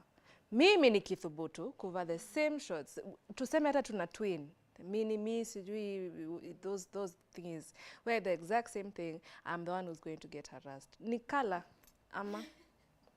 Because I hear I can change that. Should I have my Caucasian skin out for you to make you feel more comfortable about my body parts? Anyway, ni wewe tu bado niko na wewe. Yeah, because have you never noticed? You can find a foreigner wearing whatever they want. Ni sawa. And I kind of understand, because where they're from, they have the freedom of expressing themselves however they choose to. And the climate is very different from ours. So ukisikia baridi, possibly anasikia joto. Possibly. But does that mean mimi nikivaa kaa yeye, you will harass me because why? I should know better. Because I look a certain way, my skin is darker. Why? Onata. Ryle is also, I wish I was not you. Like for me, like I said, like your dress, your choice, and I feel like still no one should be prey to sexual assault because of how they dress. Now, just like how you said, for them they come from a westernized world, and for us we are still we are in Africa. You know how African culture. No, I don't. Siwatetei bana. I do not. They're still, you know, like people still have that mentality. Like, yes, your skin, it influences that. You're black, you're African. They have that thing of you've been instilled to wear like this. Then why are you going against it? So I feel like people are still in that era of apana, you're an African woman, this is not meant for you, and they don't look at a mzungu like that because it's a mzungu. So at the end of the day, I feel like there's a little bit of African mentality ziko hapo, and the fact that she's a mzungu and you're a white, but it does not mean that someone should sexually harass you. And we'll call those double standards, but that is fine by me. It's okay. Let's just move past this. Once, actually, I met someone who said, you can wear anything you want, just know when and where. Just know your occasion. Kuna mahali utanipata nikivaa hivi, but I know why I've worn it. It is for the occasion. Sawa. Mali niko iko tu sawa. But do not attempt to take it out of context. Sure. Yes, so I was asking you if you can add or take away from the same, but sana I want to understand the nature of offense of a young man, an underaged young man who has impregnated an underaged young girl. Apo offense ni gani? Is he liable for jail time? Well, maybe let me start by telling you, someone who is below 18 years can't give consent in any aspect. Yeah. Someone who is drunk can't give consent. Someone who is below 18 years, wewe ni mtoto, you can't consent to anything. Sasa hiyo yao kwanza haiko consensual in any way. They were just trying out new things. Oh no. Yeah. And when it comes to offenses, as I've told you, we have prisons for boys even. At Kamiti, those who are underage, kuna YCTC. Kamiti has got 4 prisons. Kamiti maximum, medium, YCTC for the boys who are underage. Then Kamae, Boston for the girls who are underage. So, hii ni kama tunaenda ile sekta ya vijana sasa, YCTC. You've had sex with, let me, for the sake of example. For the sake of example, Buthania, my boyfriend. We are in class, even 7 and form 2. But we were form 2, si miaka yake iko juu kidogo. Na mimi wa class 7. Reasoning yetu system. Hapo ndo shida utokea. That's why wanaume wanasema, sheria inatukalia, ina favor this. But our reasoning, hautasema tulikubaliana. We treat it as Romeo and Juliet case. Wow. Yeah. Mostly ukienda huko kwa court tamba Romeo and Juliet case. Wanda huyu anapatikana na makosa sana. Yeah. Romeo is the problem. Juliet alikuwa na mind how Juliet alidanganywa. Juliet ako class 7, Romeo ako class ako form 2. Nani atadanganya mwingine haraka? Ni ukweli. Kwanza yako high school. Ako high school. Chali yangu ako form 2 anasoma huku. Maybe ako na 50 bob kila siku yenye ananipeanga. Enticement. Anani entice. Still treat it as defilement. Yeah, but sasa sentence haitakuwa kama ile ya wale wa medium na maximum. Yeah. It's a little bit more lenient. Women educated. I did not mean najuanga tu Kamiti ni maximum. I did not know there was so. No, Kamiti has. She's pregnant, like she will serve term in prison, like with her pregnancy. Yeah, like if the girl gets pregnant and then, okay, will the girl also be taken into custody? It's only the boy. The boy.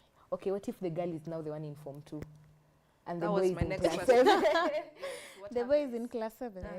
Actually, hapo hivyo ndo kuna kwanga na shida, to be honest.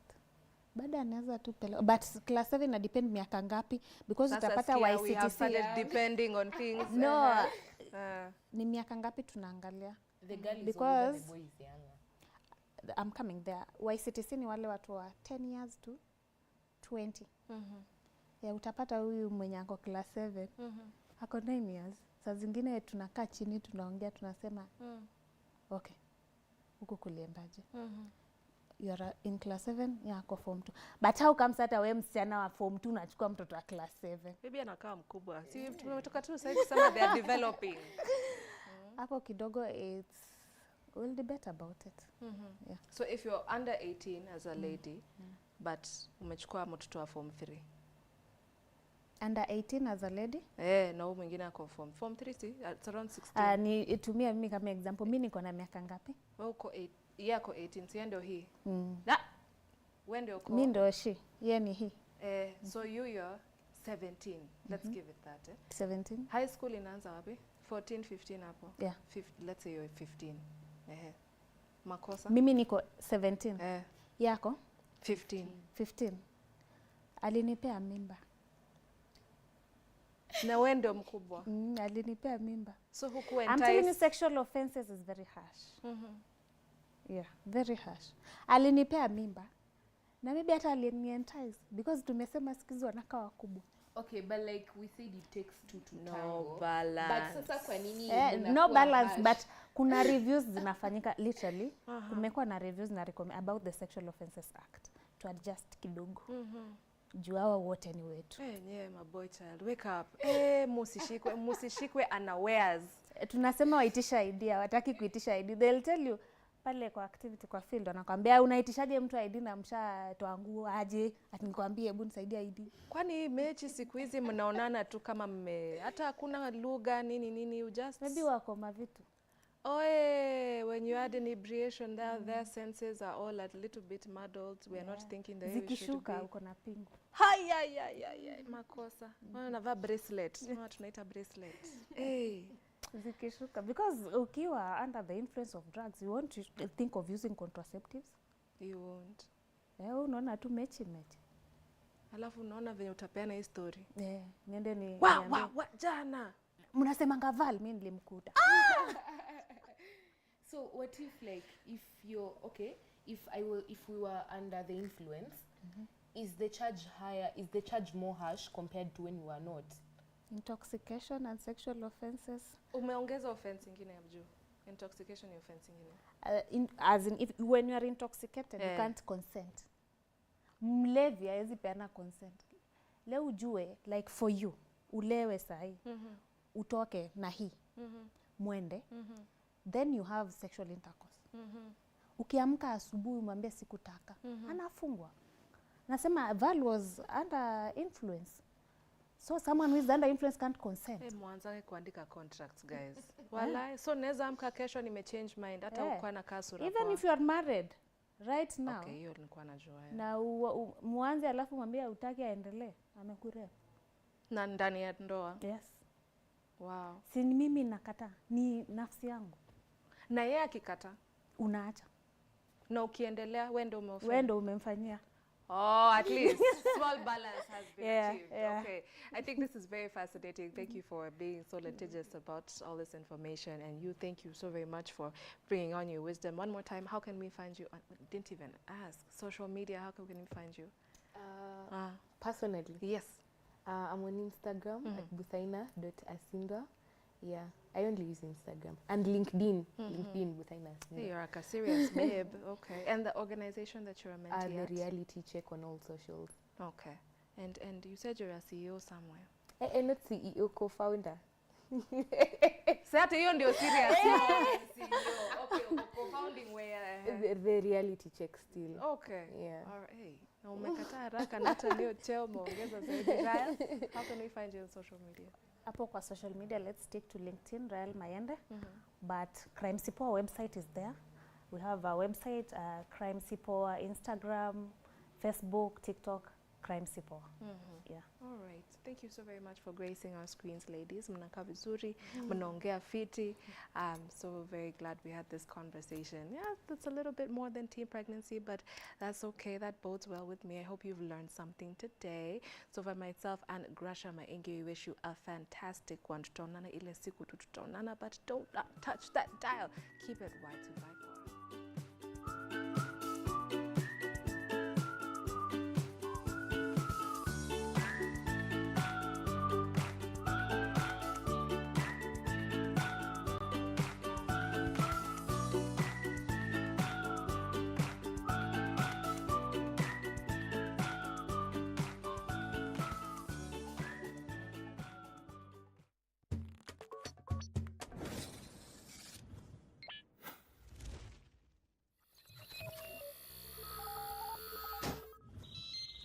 Y254. Imagine.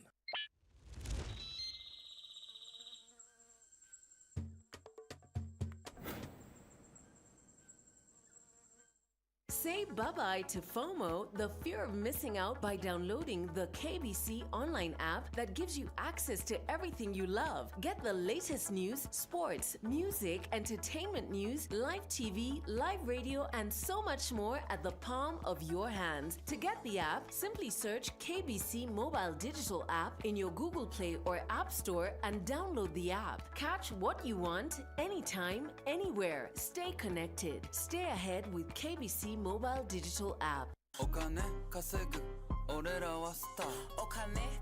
This week on The Buzz, we have so much in store for you. Nipange maneno ya bashi kidogo. Namna hii namna ile. Napata na hapa. Tommy D. Jones tells us why he made the switch from secular music to gospel.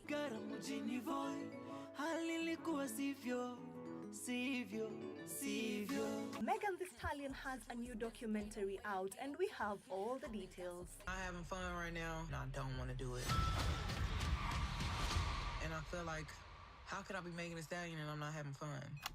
We highlight the life story of actor Tom Hardy. The wicked character. He's got dark tones and Find out why Josh Wonder is the talk of town. Let's catch up on Wednesday at 7:30 p.m. with me, Eve Nyaga, for this and